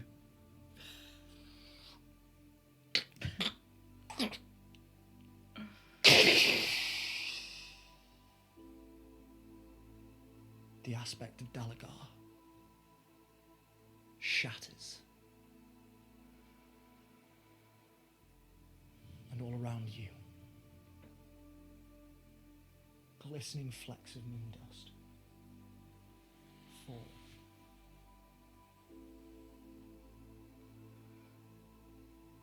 You look up to the heavens and you see all 4 moons, all full. You can see the centers of them have darkened and reddened. But as the blood recedes and disappears, that dark spot in each of the moons dissipates, and very slowly they all return to their regular phase.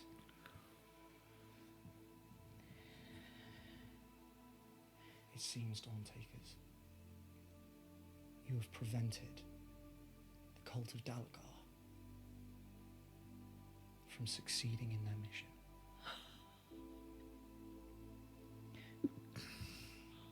And that is where we are going to end tonight's session. Oh. Holy shit. Holy shit! Once again, I want to get to roll credits very quickly. So I will say thank you to all my Dawntakers. And as always, thank you to you at home for watching. Please join us again next time where the players keep finding out who exactly was Dalagar. Until then, adventurers, keep on keeping on. Peace and love. Good night.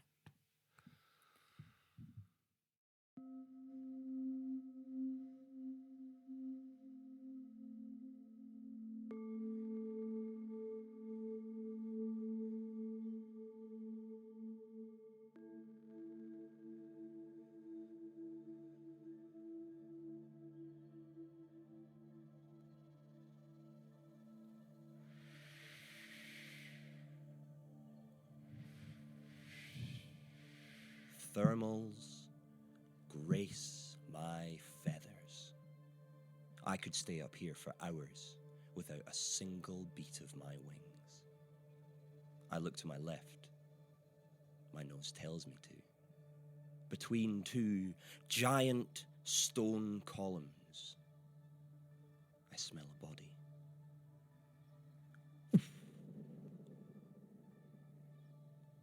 I really thought this one would yield results.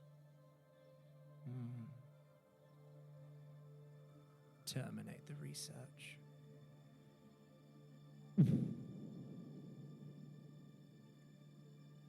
I dip my wings and descend in a clockwise circle once, twice, and on the third, I touch the ground.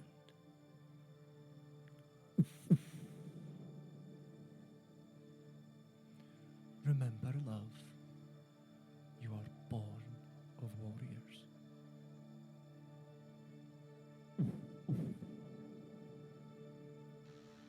I creep slowly towards a long dead body, or so it smells.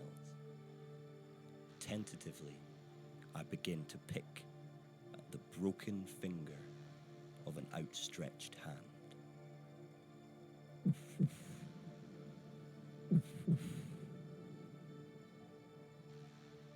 Glory hangs above everyone, boy, but only belongs to those with the nerve to reach up and snatch it.